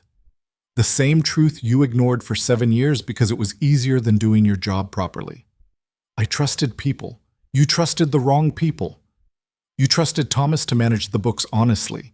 You trusted Margaret to run the household. You trusted everyone except the one person who actually knew what she was doing.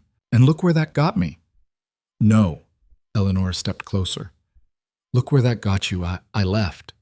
I stopped protecting you, and your entire empire started collapsing because it was built on nothing but my invisible labor. Nathaniel's face twisted. Then why are you here? Come to watch me burn? I'm here because when you burn, Iris burns with you. And I won't let that happen.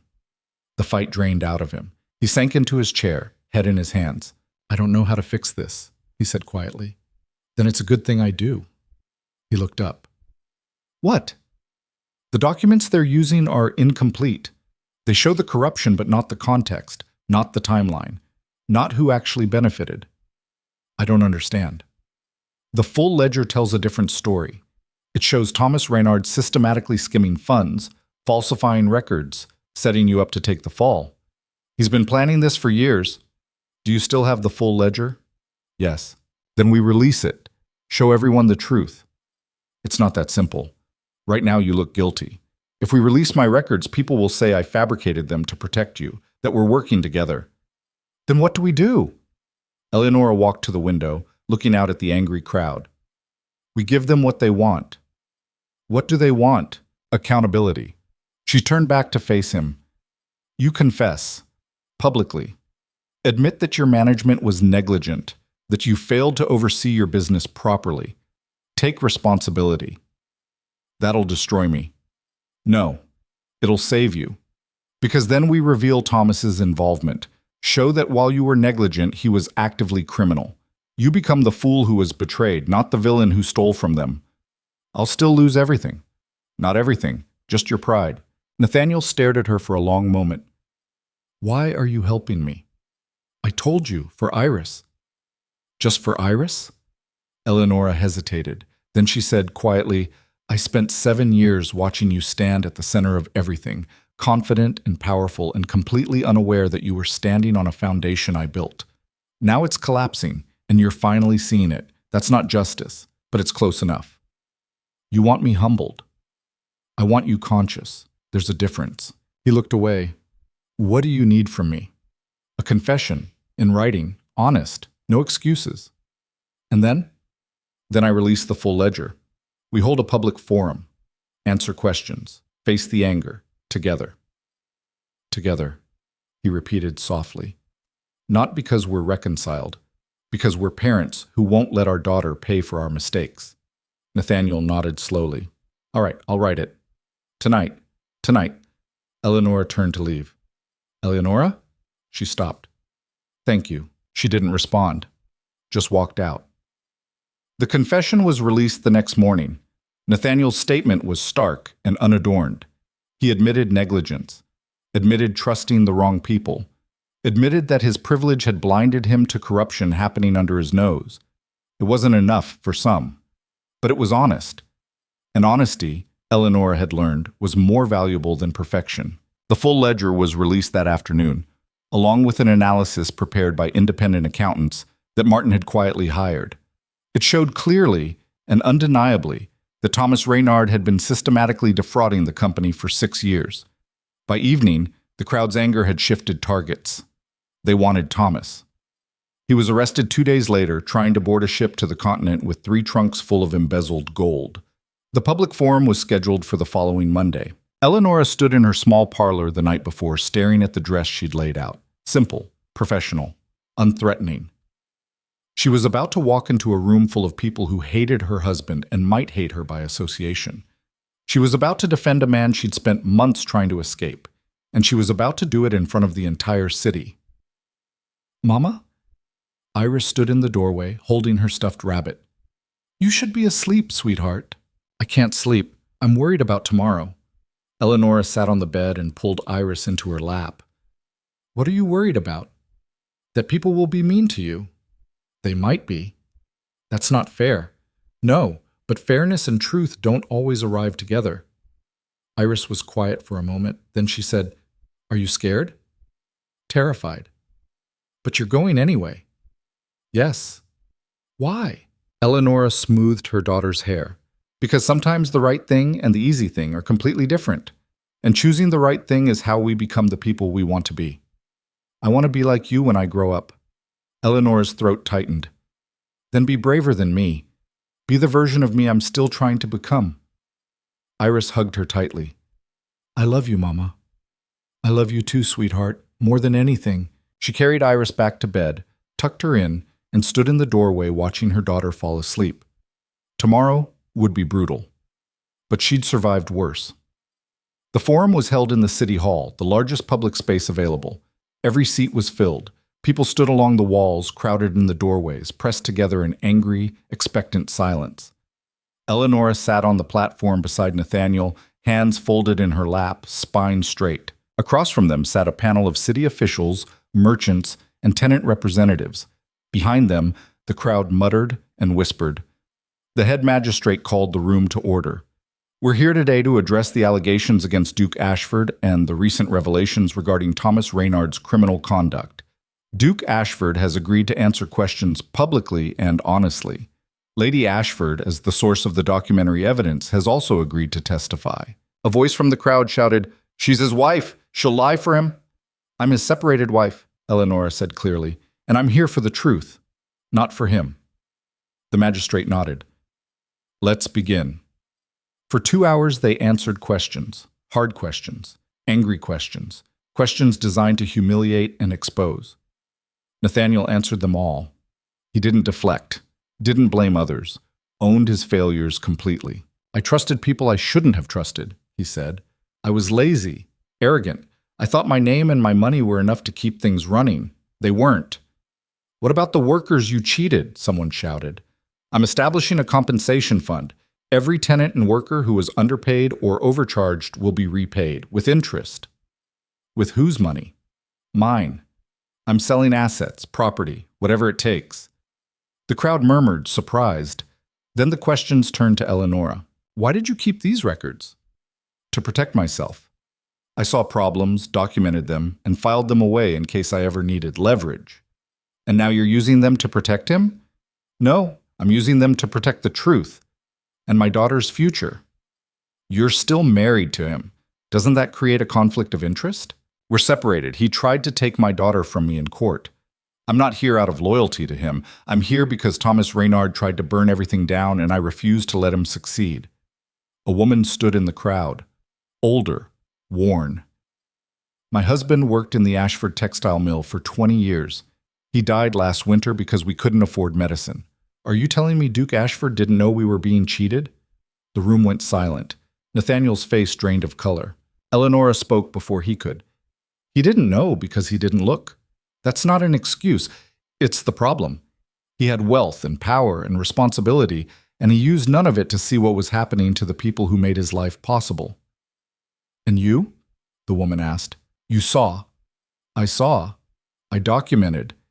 But I didn't have the power to fix it. You had his ear. I had his proximity, not his attention. Eleanor's voice was steady but sharp. There's a difference. The woman sat down slowly. Another man stood. What happens now? Thomas is arrested. The Duke apologizes. But what actually changes? Nathaniel leaned forward. I'm restructuring the company. New oversight, independent auditors, worker representation on the management board, and I'm stepping back from daily operations. Why should we believe you'll follow through? Because my daughter is watching, Nathaniel said quietly. And I won't fail her the way I failed everyone else. The room fell silent. The magistrate cleared his throat. Any other questions? No one spoke. Then we're adjourned. The panel will review the evidence and issue recommendations within the week. People began filing out, still murmuring, still angry, but less volatile. Eleonora stood. Her legs were shaking. She'd been holding herself together for so long she'd forgotten what it felt like to let go. Nathaniel touched her arm gently. Thank you. Don't. Eleonora, I didn't do this for you. Don't make it about you. He nodded. I know, but still, thank you. She pulled away and walked out alone. Outside, the air was cold and sharp. Eleonora stood on the steps of City Hall, breathing deeply, trying to steady herself. A figure approached from the shadows. Martin. You did well in there, he said. I feel like I'm going to throw up. That means you're human. He handed her a folded newspaper. You should see this. It came out this morning. Eleonora unfolded it. The headline read, Lady Ashford, the woman who knew everything. Below it was a long article detailing her role in uncovering the corruption, her meticulous record-keeping, her quiet competence. It painted her as a hero. This isn't accurate, she said. Close enough. I'm not a hero, Martin. I'm just someone who paid attention. In a world of people who don't, that's the same thing. Eleonora folded the paper and handed it back. I need to go home. I'll walk you. No. I need to be alone. He nodded, understanding. She walked through the darkening streets, past shuttered shops and quiet houses, until she reached her small townhouse. Inside, Mrs. Pemberton had dinner waiting. Iris was at the table, working on her schoolwork. Mama! She jumped up and hugged Eleonora tightly. How was it? Hard, but it's over. Did people yell? Some. Are you all right? Eleonora pulled back and looked at her daughter's worried face. I am now. They ate dinner together. Simple food, quiet conversation. Normal. After Iris went to bed, Eleonora sat in her small office and pulled out the ledger one more time. It was empty now. All its secrets revealed, all its power spent. She ran her fingers over the worn leather cover. 7 years of invisible work. 7 years of watching and documenting and holding everything together. It had nearly destroyed her, but it had also saved her. She closed the ledger and placed it on the shelf. Then she pulled out a fresh notebook and opened it to the first blank page. And for the first time in 7 years, she began writing something just for herself. Not records, not documentation, just thoughts, hopes, plans for a future that belonged to her alone. She wrote until her hand cramped and her eyes burned. And when she finally stopped, she realized she was smiling. 3 days later, a letter arrived, not from Nathaniel, from the magistrate's office. Eleanor opened it with trembling hands. Inside was a formal commendation, recognition for her role in exposing the corruption, a public acknowledgement of her competence and integrity, and at the bottom, a note in the magistrate's own handwriting. Your daughter is lucky to have a mother who fights for what's right, even when it's hard. We could use more people like you. Eleanor read it 3 times. Then she folded it carefully and placed it in the box with the photographs. Evidence that she'd existed, that she'd mattered, that she'd been seen, finally. But that same afternoon, another letter arrived. This one had no return address. The handwriting was unfamiliar. Inside was a single sentence. You've made powerful enemies. Watch your back. Eleanor's blood turned cold. She walked to the window and looked out at the quiet street. Everything seemed normal, peaceful. But somewhere out there, someone was watching. Someone who didn't want her digging into truths. Someone who'd been willing to destroy Nathaniel to protect their own secrets. And now they knew she had the knowledge and the courage to expose them too. Eleanor locked the door, checked the windows, and for the first time since leaving the estate, she felt genuinely afraid. Not for herself, for Iris. She'd won the custody battle, survived the public forum, exposed the corruption, but the war wasn't over. It had just begun, and this time she had no idea who the enemy was. Eleanor didn't sleep that night. She sat in the chair by her bedroom window with the threatening letter in her lap, watching the street below for any sign of movement. Every shadow looked suspicious. Every sound made her heart jump. At 3 a.m, she finally gave up pretending she could rest. She walked downstairs to her office and pulled out every piece of documentation she still had. Financial records, correspondence, meeting notes, anything that might tell her who else had something to lose from the truth she'd uncovered. Thomas Reynard was in custody. But he hadn't been working alone. The corruption was too systematic, too carefully concealed. Someone else had been pulling strings. She spread papers across her desk and started looking for patterns. By dawn, her eyes were burning and her head ached, but she'd found something. 3 shell companies, all registered to different names, all funneling money to the same offshore account. And buried in the financial records, so small she'd almost missed it the first time, were regular payments to someone identified only as RC. RC had received funds every month for 6 years. Not large amounts, just enough to stay hidden in the noise of normal business expenses. Eleanor stared at the initials. Who was RC? She heard Iris stirring upstairs and quickly gathered the papers, locking them back in her desk drawer.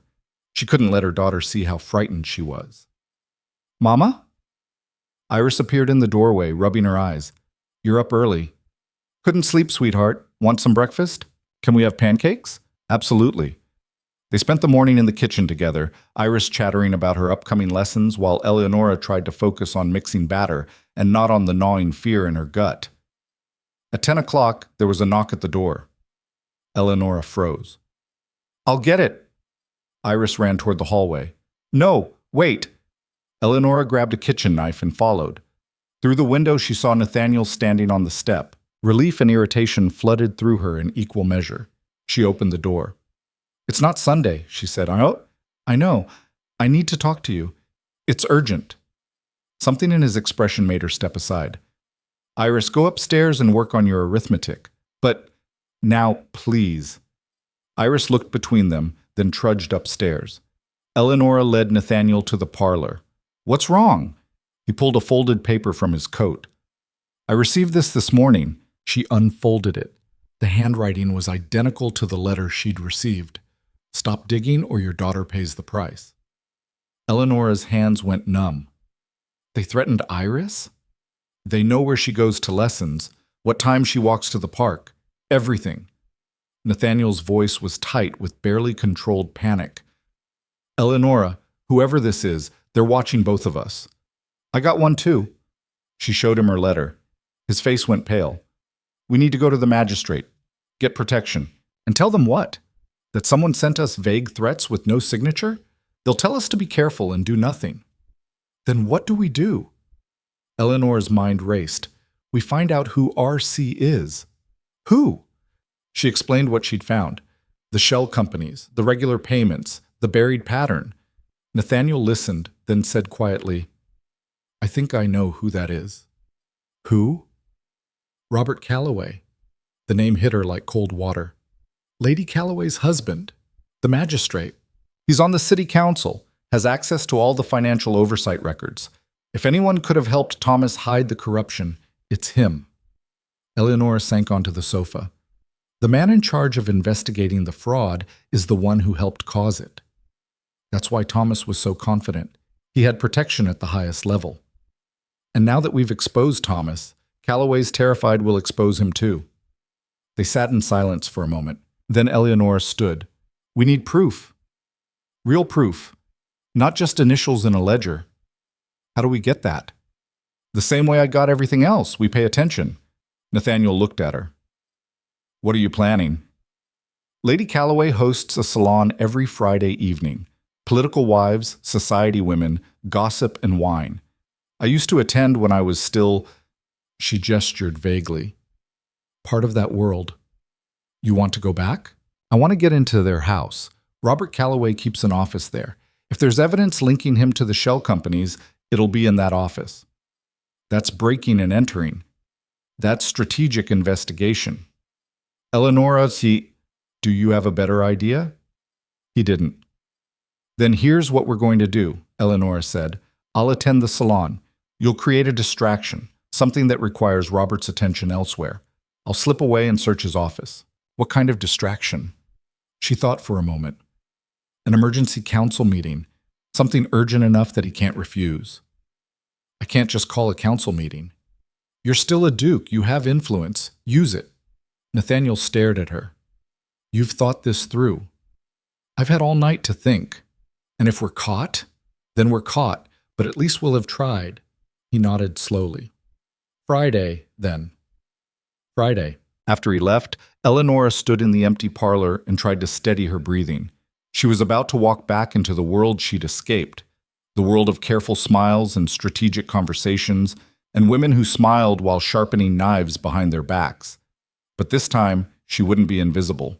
This time, she'd be hunting. The next 3 days crawled by.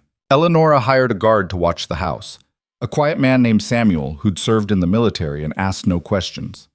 He stationed himself outside at night and walked Iris to her lessons during the day. Iris thought it was exciting. Like having a bodyguard. Eleonora didn't correct her. On Thursday, she received a formal invitation to Lady Calloway's salon. The paper was cream-colored and elegant, the handwriting perfect. Dear Lady Ashford, your presence has been missed. Do join us Friday evening. There is much to discuss. The last line felt like a threat, and a challenge rolled into one. Eleonora sent back a simple reply. I'll be there. Friday arrived gray and cold. Eleonora dressed carefully, a deep blue gown that was elegant without being showy. She styled her hair herself, pinning it in a way that looked effortless, but had taken 30 minutes to perfect. She looked in the mirror and saw a woman who belonged in that world. But she didn't feel like that woman anymore. You look pretty, Mama, Iris said from the doorway. Thank you, sweetheart. Where are you going? To a party, a boring one, with lots of talking. Can I come? Not this time. Mrs. Pemberton will put you to bed. Iris hugged her tightly. Be careful. Eleanor's chest tightened. I will. I promise. She arrived at the Calloway estate at 7.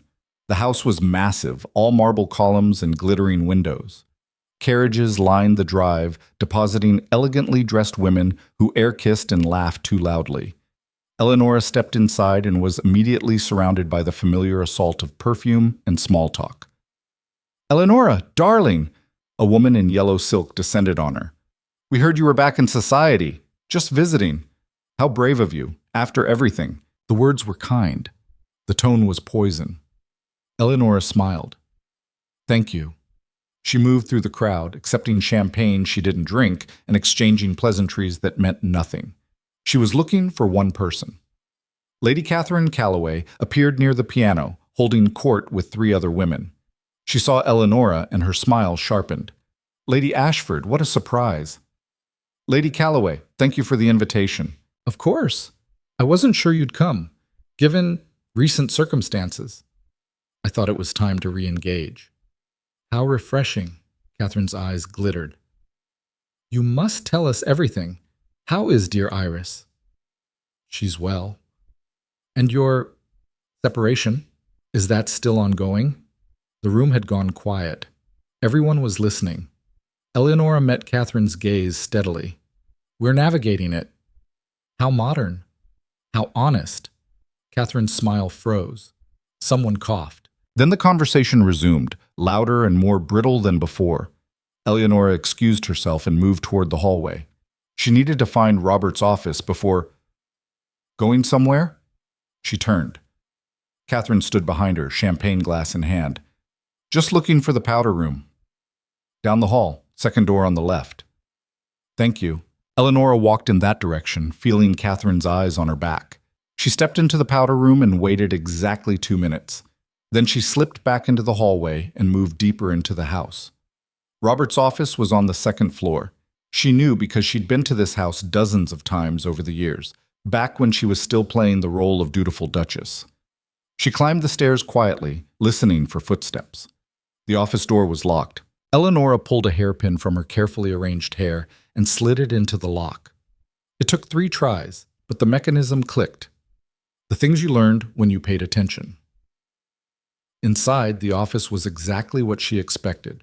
Dark wood furniture, heavy curtains, bookshelves lined with volumes that had never been read, and a large desk covered in papers. Eleonora pulled the curtains closed and lit a single lamp. Then she started searching. She found the first piece of evidence in a locked drawer, financial statements showing transfers to the shell companies she'd identified. Robert's signature was at the bottom of each approval form. She found the second piece in a leather folder tucked behind a row of books, correspondence between Robert and Thomas, discussing how to bury the corruption deeper. And she found the third piece in a hidden compartment beneath a false bottom in his desk, a ledger that mirrored her own, documenting every fraudulent transaction Robert had authorized over 6 years. He'd kept his own insurance, his own proof, stupid and arrogant in equal measure. Eleonora photographed everything with a small camera she'd borrowed from Martin. She was on the last page when she heard footsteps in the hallway. She froze. The footsteps stopped outside the door. I'm telling you, I saw someone come up here. Catherine's voice, sharp and certain. There's no one. Robert's voice, dismissive. Then let's check. The door handle turned. Eleonora moved fast. She extinguished the lamp, slipped the camera into her dress pocket, and dove behind the heavy curtains just as the door opened. Light flooded the room. See? Empty. Robert's voice. I could have sworn... Catherine walked into the room.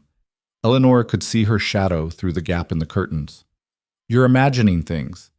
I don't imagine things. Then you're drunk. Robert, enough.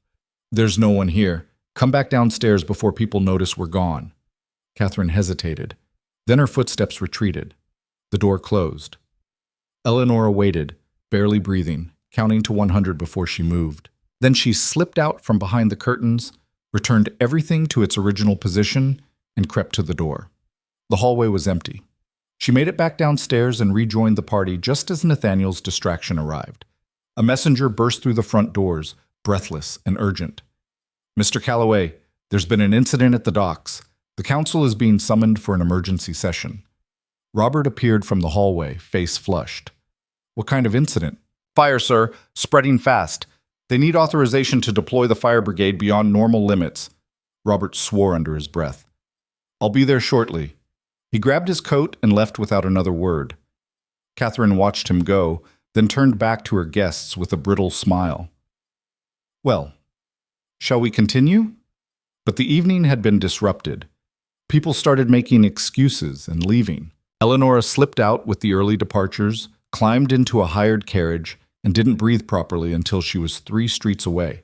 She went straight to Martin's office. He was waiting, as she'd asked. Did you get it? She pulled out the camera and set it on his desk. Everything. Good. I'll have these developed tonight and filed with the magistrate's office first thing tomorrow. Not the magistrate. He might warn Robert. Then who? The federal prosecutor, the one who handles corruption cases outside the city's jurisdiction. Martin nodded. Smart.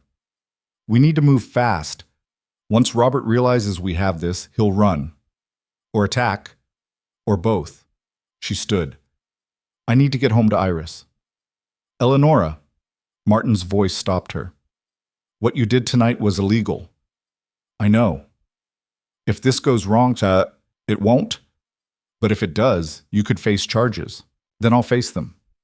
But I won't let these men keep destroying people and hiding behind their power. Martin studied her for a long moment. Then he smiled. You've changed. No, I've just stopped pretending to be smaller than I am. She left before he could respond. At home, she checked on Iris, fast asleep, clutching her stuffed rabbit, then sat in her office and waited. The evidence was submitted to the federal prosecutor at 9 the next morning. By noon, Robert Calloway was arrested at his office. By evening, the story had spread through the city like wildfire. Eleonora stood at her window watching people gather in the streets, talking in clusters, anger and vindication written across their faces. Nathaniel arrived an hour later, looking exhausted, but relieved. It's over, he said. Not yet. They still need to build a case. Robert will have lawyers. He'll fight. But we have proof. We have evidence. That's not the same as justice. Nathaniel sank into a chair. How do you do this? Stay so controlled? I'm not controlled. I'm terrified. I just don't show it. He looked at her, really looked. I never saw that before. You never looked. I know. He was quiet for a moment. Then he said, I've been writing. Writing what? Letters. To you. I haven't sent them. I just write. Every day. Things I should have said, things I should have noticed. Eleonora felt something twist in her chest. Why? Because you asked me once what I wanted, and I didn't have an answer, so I'm trying to figure it out. Have you? He looked away. I want to be someone who sees, someone who pays attention, someone who deserves a second chance. Do you think you deserve one? No, but I'm trying to become someone who might. Eleanor didn't know what to say to that. The silence stretched between them, not hostile, but heavy with 7 years of unspoken things. Finally, she said, You should go. Right, yes. He stood. Eleonora? What? Thank you for everything, for Iris, for the truth, for... He stopped. Just thank you. He left. Eleonora stood in the empty parlor and tried to sort through the tangle of emotions in her chest. She didn't forgive him. She wasn't sure she ever would. But maybe forgiveness wasn't the point. Maybe the point was that he was finally trying. The trial began 3 weeks later. Robert Calloway's defense team was expensive and aggressive. They attacked the evidence, questioned the chain of custody, implied that Eleonora and Nathaniel had fabricated documents out of spite. But the prosecutor was prepared. The financial records were authenticated by 3 independent experts. The handwriting in the correspondence was verified. The pattern of corruption was undeniable. And when Eleonora took the stand, she was steady and clear and impossible to shake. Mrs. Ashford, the defense claims you had motive to fabricate this evidence. Revenge against your husband and his associates. I had motive to protect my daughter, Eleonora said. Revenge would be easy. Justice requires work. You broke into Mr. Calloway's home office. That's illegal. I attended a social gathering and observed evidence of criminal activity. I reported it to the authorities. That's citizenship. A ripple of laughter ran through the courtroom. The defense attorney's face reddened. You expect us to believe you just happened to find all this evidence? No, I expect you to believe I looked for it. There's a difference between accident and intention. Why should this court trust you? Eleonora met his eyes. Because I've spent 7 years documenting the truth while everyone else was comfortable with lies. Oh, I have no reason to stop now. The questioning continued for another hour, but she never wavered. When she stepped down, she saw Nathaniel sitting in the gallery. He was looking at her with something she'd never seen before. Respect. The verdict came 2 days later, guilty on all counts. Robert Calloway was sentenced to 15 years. His assets were seized to repay the defrauded workers and tenants. His name was struck from every public record. And Eleonora stood outside the courthouse, surrounded by reporters shouting questions, and said only one thing. The truth doesn't care about power. It just cares about being told. That quote appeared in every newspaper the next morning. By the end of the week, Eleonora had received 6 letters. 3 from women she had never met, thanking her for showing them that standing up was possible. 2 from former tenants, expressing gratitude for the restitution they'd received. And 1 from the city council, offering her a position as an independent auditor with oversight authority on all public contracts. She read that one 3 times. Then she folded it carefully and set it aside. She needed time to think. That Sunday, Nathaniel arrived for his weekly visit with Iris exactly on time, as always.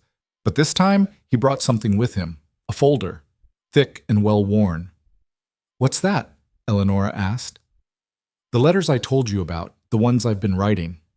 "Nathaniel, I'm not asking you to read them. I wanted you to know they exist, that I'm trying to understand what I did wrong, what I failed to see." He set the folder on the table between them. "You don't owe me forgiveness," he continued. "You don't owe me anything, but I owe you the truth. So here it is. Every thought I've had, every realization, every moment I've looked back and seen how blind I was." Eleonora stared at the folder.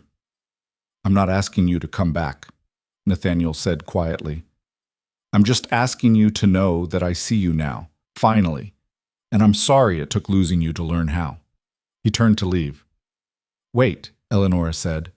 He stopped. "I'll read them, not because I'm ready to forgive you, but because I want to know if you're actually changing or just performing change." "Fair." "And Nathaniel?" "Yes?" "If this is manipulation, if you're writing what you think I want to hear instead of what you actually feel, I'll know. And it will be the last conversation we ever have." He met her eyes. "It's not manipulation. It's the truth." Finally. She nodded. He left. Eleonora sat alone in her parlor, staring at the folder for a long time. Then she opened it and began to read.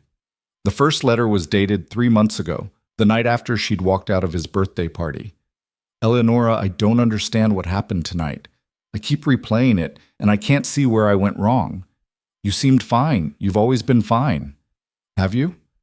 I don't actually know. I don't know your favorite color. I don't know what you do when you're alone.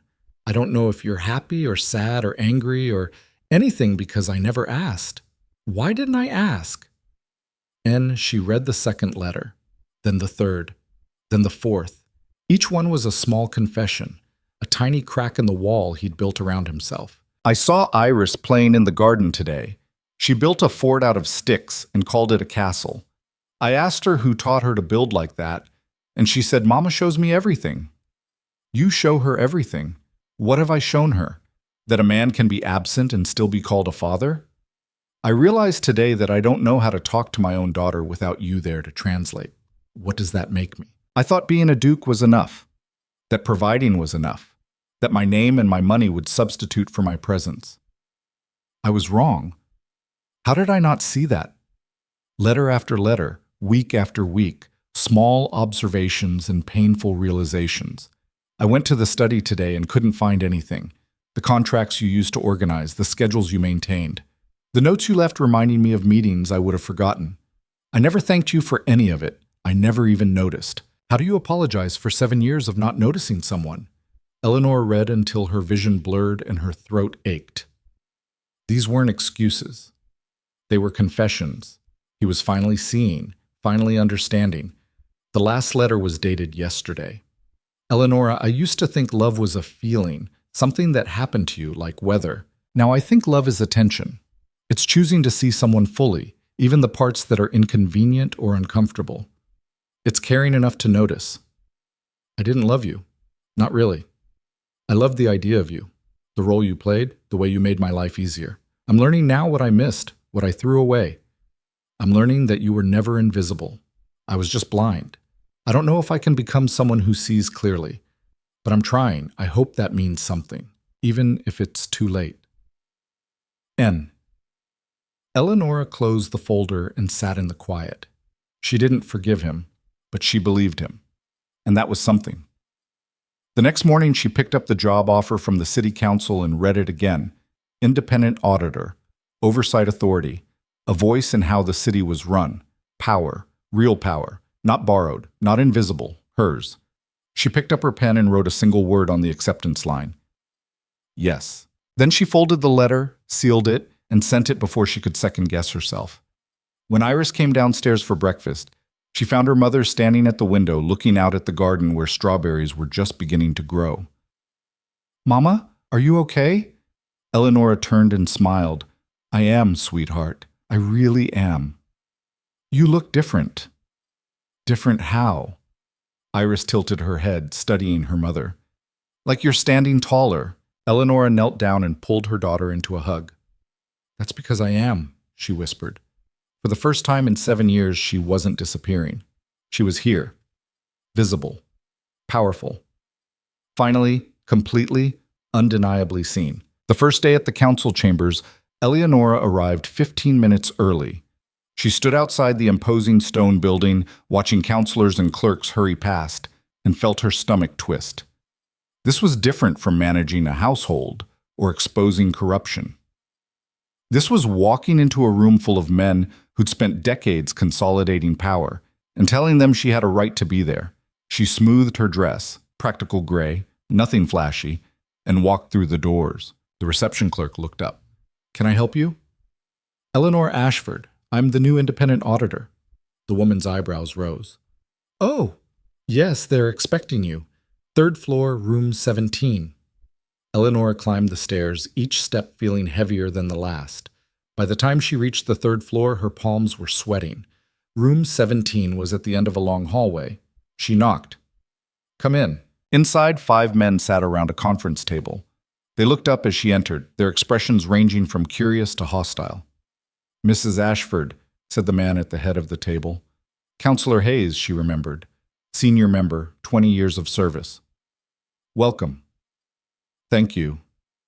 "Please sit." She took the empty chair at the far end of the table. It felt deliberate, physically separated from the circle of power. Hayes folded his hands. "I'll be direct. Your appointment was controversial. Some members felt that your involvement in the Calloway case represented a conflict of interest." "And what do you think?" Eleonora asked.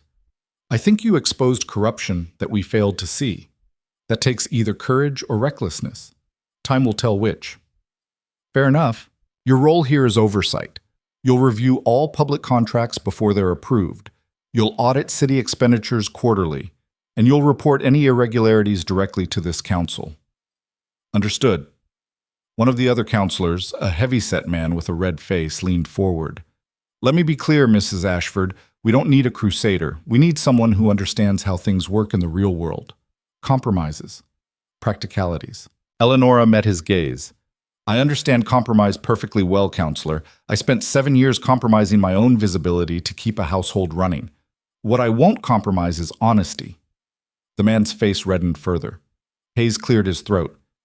"Your office is next door. Files are waiting for your review. Any questions?" "Just one. Who do I answer to if I find something wrong and this council tries to bury it?" Silence. Then Hayes smiled thinly. "That's why we hired you, Mrs. Ashford, to make sure we don't." She stood. "Then I'll get started." Her office was small. A desk, 2 chairs, a single window overlooking the street. No decoration, no warmth. It was perfect. She spent the first week buried in files.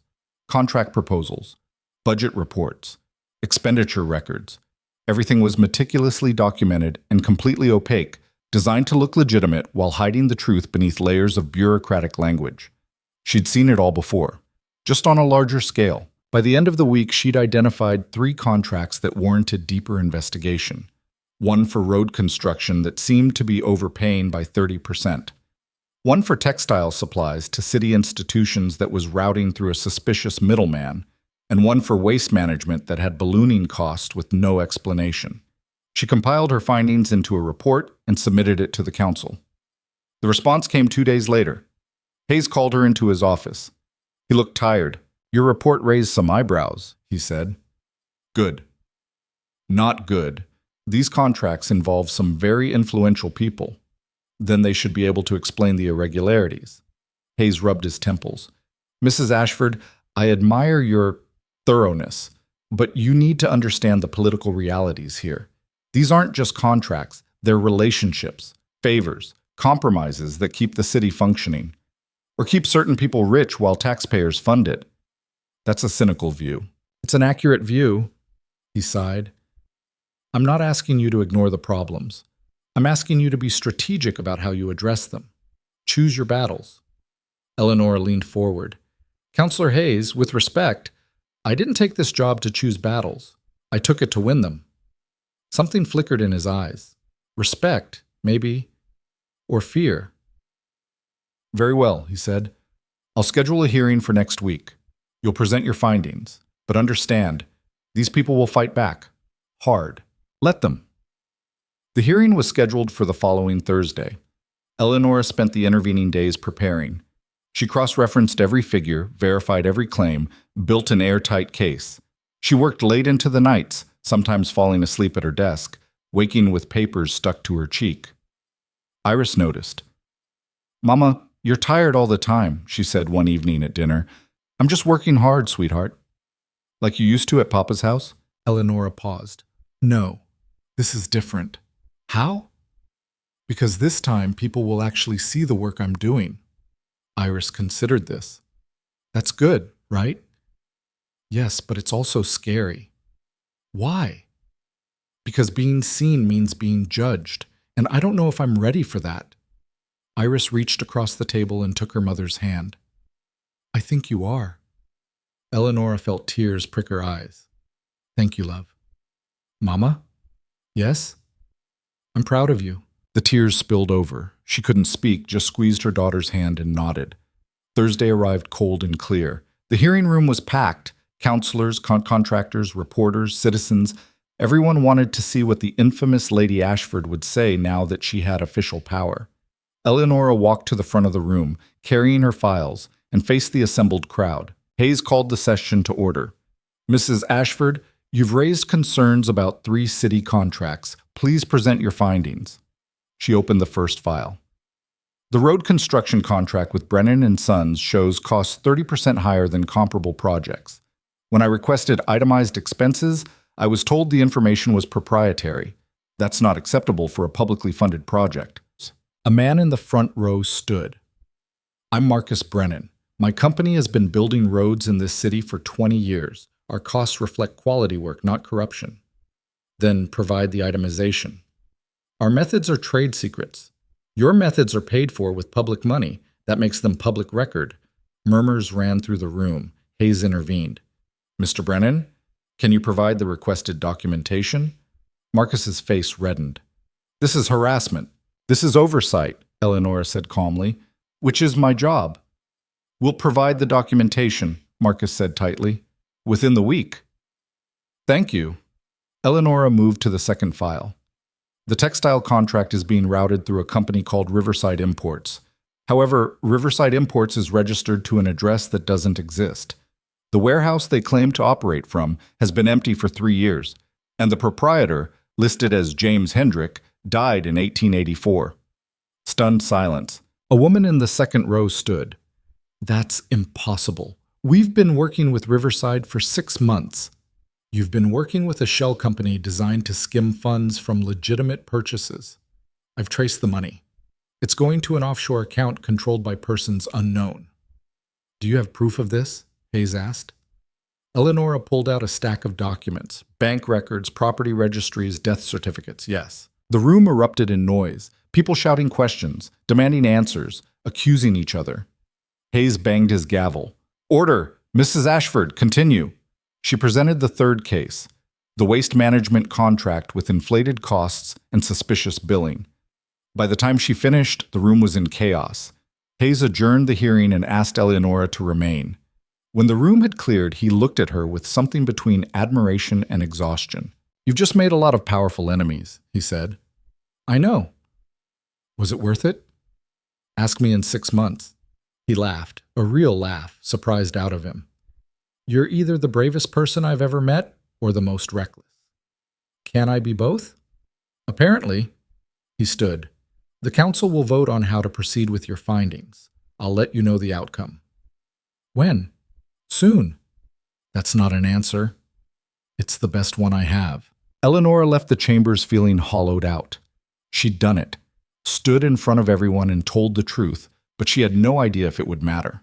She walked home slowly, barely noticing the people around her. When she opened her front door, she found Nathaniel sitting in her parlor. She stopped. "What are you doing here?" "Iris let me in. I hope that's, where is she?" "Upstairs. I asked her to give us a few minutes." Eleanor closed the door. "It's not Sunday." "I know. I heard about the hearing. I wanted to see if you were all right." "I'm fine." "You don't look fine." She sank into a chair. "I'm exhausted, and I don't know if anything I did today will actually change anything." Nathaniel was quiet for a moment. Then he said, "It will." "How do you know?" "Because I watched you in court during Robert's trial. I watched you refuse to back down, refuse to be intimidated. You have a gift for making people see the truth even when they don't want to. That's not a gift. That's just stubbornness. Sometimes they're the same thing." She looked at him. He looked different, quieter, less polished, more real. "Why are you really here?" she asked. He hesitated. Then he pulled out a single folded paper. "I wrote something, one more letter, but this one, I wanted to give it to you in person." "Nathaniel, please, just read it." He set it on the table between them and stood. "I'll go. I just needed you to have that." He left before she could respond. Eleanor stared at the folded paper for a long time. Then she picked it up and read. "Eleonora, I've written you dozens of letters trying to explain what I did wrong, trying to apologize, trying to show you I've changed, but I realized tonight that none of that matters if I don't answer the question you asked me months ago. What do I want? I want to be someone you can trust, not because you have to, not because we share a daughter, but because I've earned it. I want to be someone who sees people when they're standing right in front of me, who pays attention, who understands that love isn't a feeling, it's a choice you make every single day. I want to be the person I should have been 7 years ago. I know I can't undo the past, I know I can't erase the pain I caused, but I can become someone different, someone better. And I wanted you to know that I'm trying, not to win you back, not to erase what happened, just to be worthy of the person you've become. N." Eleonora read it 3 times. Then she folded it carefully and placed it in the box with all the others. She still didn't know what she felt. Forgiveness still seemed distant, maybe impossible. But for the first time, she felt something that might, eventually, become peace. The council vote came a week later. All 3 contracts were suspended pending full investigation. Marcus Brennan's company was required to provide complete documentation or forfeit the project. Riverside Imports was dissolved and its accounts frozen. And the waste management contract was put out for competitive bidding. It was a victory. Small, incremental, but real. Eleonora read the decision alone in her office and allowed herself 60 seconds of satisfaction. Then she got back to work. Over the next 3 months, she transformed the auditor's role from performative oversight to genuine accountability. She implemented new transparency requirements, established public reporting standards, created mechanisms for citizens to report suspicious contracts directly. She worked 16-hour days, took files home, fell asleep with budget reports in her lap. But slowly, methodically, she changed how the city operated. And people noticed. The newspapers started calling her the watchdog. Some meant it as a compliment, others as an insult. She didn't care.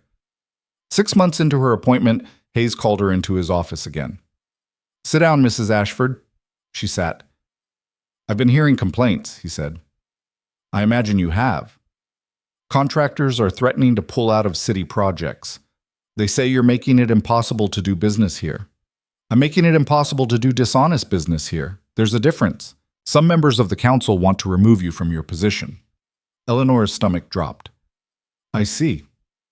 But," Hayes leaned back in his chair, "a larger number want to expand it.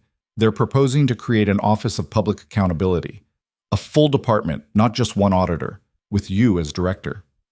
She stared at him. "You're serious?" "Completely. You'd have a staff, a budget, real authority to investigate and prosecute fraud." "Why?" Because in 6 months, you've saved the city more money than the previous 10 auditors combined. Because citizens trust you. And because, he smiled, you scare the hell out of anyone trying to cheat the system. Is that a compliment? It's the highest one I can give. Eleonora sat back, trying to process. When would this start? Assuming you accept, 3 months. We need to get council approval, allocate funding, all the bureaucratic nonsense. But it's happening. And if I say no, then we're all idiots for letting you walk away. She looked out the window at the city spreading below, the streets she'd walked as an invisible wife, the buildings where she'd attended parties and smiled and disappeared. She'd hated this city once, hated what it represented, but she'd also changed it, piece by piece, truth by truth. I accept, she said. Hayes grinned. Good. Now get back to work. Those contractors aren't going to terrify themselves. 3 months later, the Office of Public Accountability officially opened. Eleonora stood in the new office space, 3 times larger than her old room, with windows overlooking the main square, and felt something she hadn't felt in years. Pride. She'd built this, not inherited it, not borrowed it, built it with her own competence and courage. Her staff began arriving, 5 auditors, 2 investigators, an administrative assistant, all of them looking to her for direction. She gave a short speech. Our job is simple. Tell the truth. Every time. No matter who it protects or exposes, no compromises, no exceptions. Can you do that? They nodded. Then let's get started. That evening, she came home to find both Iris and Nathaniel in the parlor. Papa helped me with my mathematics, Iris announced. Did he? I'm improving, Nathaniel said. Slowly. Iris looked between them. Can Papa stay for dinner? Eleonora hesitated. In the past 6 months, Nathaniel had shown up every Sunday without fail. He'd been patient with Iris, respectful to Eleonora, kept every promise he'd made. He was trying, genuinely trying. All right, Eleonora said. He can stay. Iris beamed. They ate together at the small kitchen table. Simple food, easy conversation. Iris chattering about her lessons, Nathaniel asking questions that showed he was actually listening. After Iris went to bed, Nathaniel helped Eleonora clear the dishes. Thank you for letting me stay, he said. Iris wanted you here. And you? Eleonora dried a plate carefully. I don't know what I want yet. That's fair, but I don't hate having you here, not anymore. He looked at her. That's something. It's more than something. 6 months ago, I couldn't stand to be in the same room as you. What changed? You did, or you're trying to at least. She set down the towel. I read all your letters. All of them? Every single one. And I believe you. I believe you're trying to become someone different. But believing you're trying isn't the same as trusting you've succeeded. Nathaniel nodded slowly. How long will it take for you to trust me again? I don't know. Maybe never. Maybe years. Maybe... She stopped. I don't have an answer. Can I keep trying? That's up to you. Then I will. He put on his coat to leave. At the door he paused. Eleonora? Yes? I'm proud of what you've built, the office, the work you're doing. You're changing the city. I'm just doing my job. No, you're doing what you've always done. You're seeing what everyone else overlooks. You're making the invisible visible. She felt her throat tighten. Thank you. I mean it. I'm proud of you, and I'm sorry it took me 7 years to say that. He left. Eleonora stood in the quiet hallway and realized she was crying, not from sadness, from something else, something that felt like a door closing and a window opening at the same time. A year after taking the auditor position, Eleonora was invited to speak at the National Forum on Municipal Governance. She stood backstage, listening to the crowd murmur beyond the curtain, and felt her hands shake. Nervous? Martin appeared beside her. He'd come as her guest. Terrified. You faced down corrupt counselors. This is just talking. To 500 people. Details. She laughed despite herself. The moderator called her name. She walked onto the stage and faced an audience of city officials, reformers, journalists, and citizens from across the country. "Good evening," she began. "My name is Eleanor Ashford. 2 years ago, I was invisible. I managed a household, raised a daughter, and kept an entire estate running while the man whose name was on everything never noticed I was there." Silence. Complete attention. "I'm here tonight because I stopped being invisible. Not because someone finally saw me, but because I decided I was done disappearing." She told her story. Not the sanitized version, the real one. The 7 years of erasure, the moment she removed her ring, the custody battle, the corruption she exposed, the office she built. "People ask me how I did it," she said, "how I went from invisible wife to public official. And the answer is simple. I paid attention. I documented. I refused to accept that powerlessness was my only option." She paused. "But here's the truth that no one wants to hear. I shouldn't have had to do it alone. The systems that made me invisible, that make millions of women invisible, are designed that way. They function on the assumption that some people's work doesn't count, that some people's voices don't matter. We can't fix those systems by asking permission. We fix them by refusing to stay invisible, by documenting the truth, by standing up and saying, 'I see what you're doing, and I won't let you hide it anymore.'" The applause started before she'd finished. It built until the room was shaking with it. Eleonora stood at the podium, looking out at hundreds of faces, and felt something shift inside her. This was power, real power, not borrowed, not dependent on someone else's name or money, hers. After the speech, people swarmed her, asking questions, requesting interviews, thanking her. One woman, younger, maybe 25, grabbed her hand. "I needed to hear that," she said, voice shaking. "I've been making myself smaller for 3 years. I thought it was just how things were." "It doesn't have to be," Eleonora said gently. "But how do I start?" "You already have. You're here. You're listening. You're learning. That's how it starts." The woman's eyes filled with tears. "Thank you." Eleonora watched her walk away and felt the weight of responsibility settle on her shoulders. She'd become something she never intended. Not just an auditor, not just a reformer. A symbol. That night, back in her hotel room, she called home. Iris answered. "Mama, how was it?" "It was overwhelming." "Good overwhelming or bad overwhelming?" "Both." "Did you say the thing about paying attention?" "I did." "Good. That's my favorite part." Eleonora smiled. "How are you, sweetheart? Is Mrs. Pemberton taking good care of you?" "She made pie, and Papa came by to check on us." "He did?" "He asked if we needed anything. I said we were fine. Was that okay?" "That was perfect." "Mama?" "Yes?" "When are you coming home?" "Tomorrow. First train." "I miss you." "I miss you too, love. So much." After they hung up, Eleonora sat in the dark room and thought about the word home. 2 years ago, it had meant a place she was trapped, a gilded cage where she disappeared a little more each day. Now it meant a small townhouse with a garden, a daughter who was brave and kind, work that mattered, and maybe, just maybe, space for something else, something that hadn't existed before. Not reconciliation, not the past restored, but a future they could build together, different, deliberate, chosen. 6 months later, on a Sunday afternoon, Nathaniel arrived for his weekly visit with something tucked under his arm. Iris opened the door. "Papa, what's that?" "A surprise for both of you." Eleonora came to the hallway.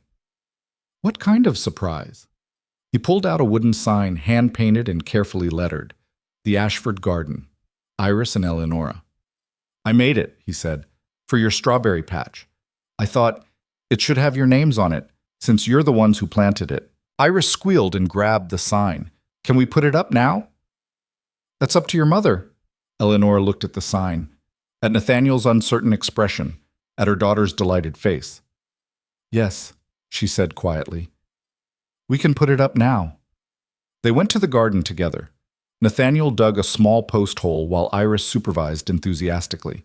Eleonora watched from the step, arms crossed, something warm and complicated settling in her chest. When the sign was installed, Iris stepped back to admire it. "It's perfect," she declared. Nathaniel looked at Eleonora. "Is it?" She walked over and ran her fingers across the painted letters. "It's a start," she said. He smiled, a real smile, small and genuine. I'll take that. They stood together in the garden. Not a family, not yet. Maybe never in the way they'd been before, but something new.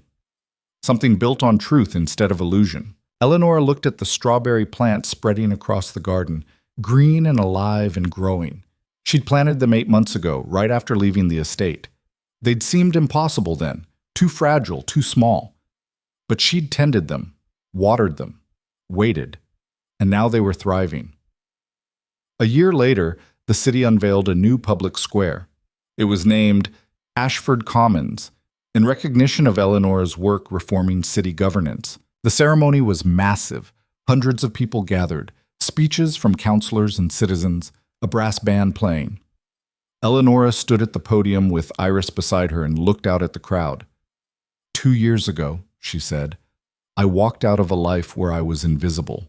I had no plan, no power, just a daughter I needed to protect and a truth I couldn't keep ignoring. I didn't know then that telling the truth would lead here, to this office, this work, this community of people who refuse to accept corruption as normal. But I've learned something. Power isn't something you're given. It's something you claim. By seeing what others overlook, by refusing to stay silent, by building something better with your own hands.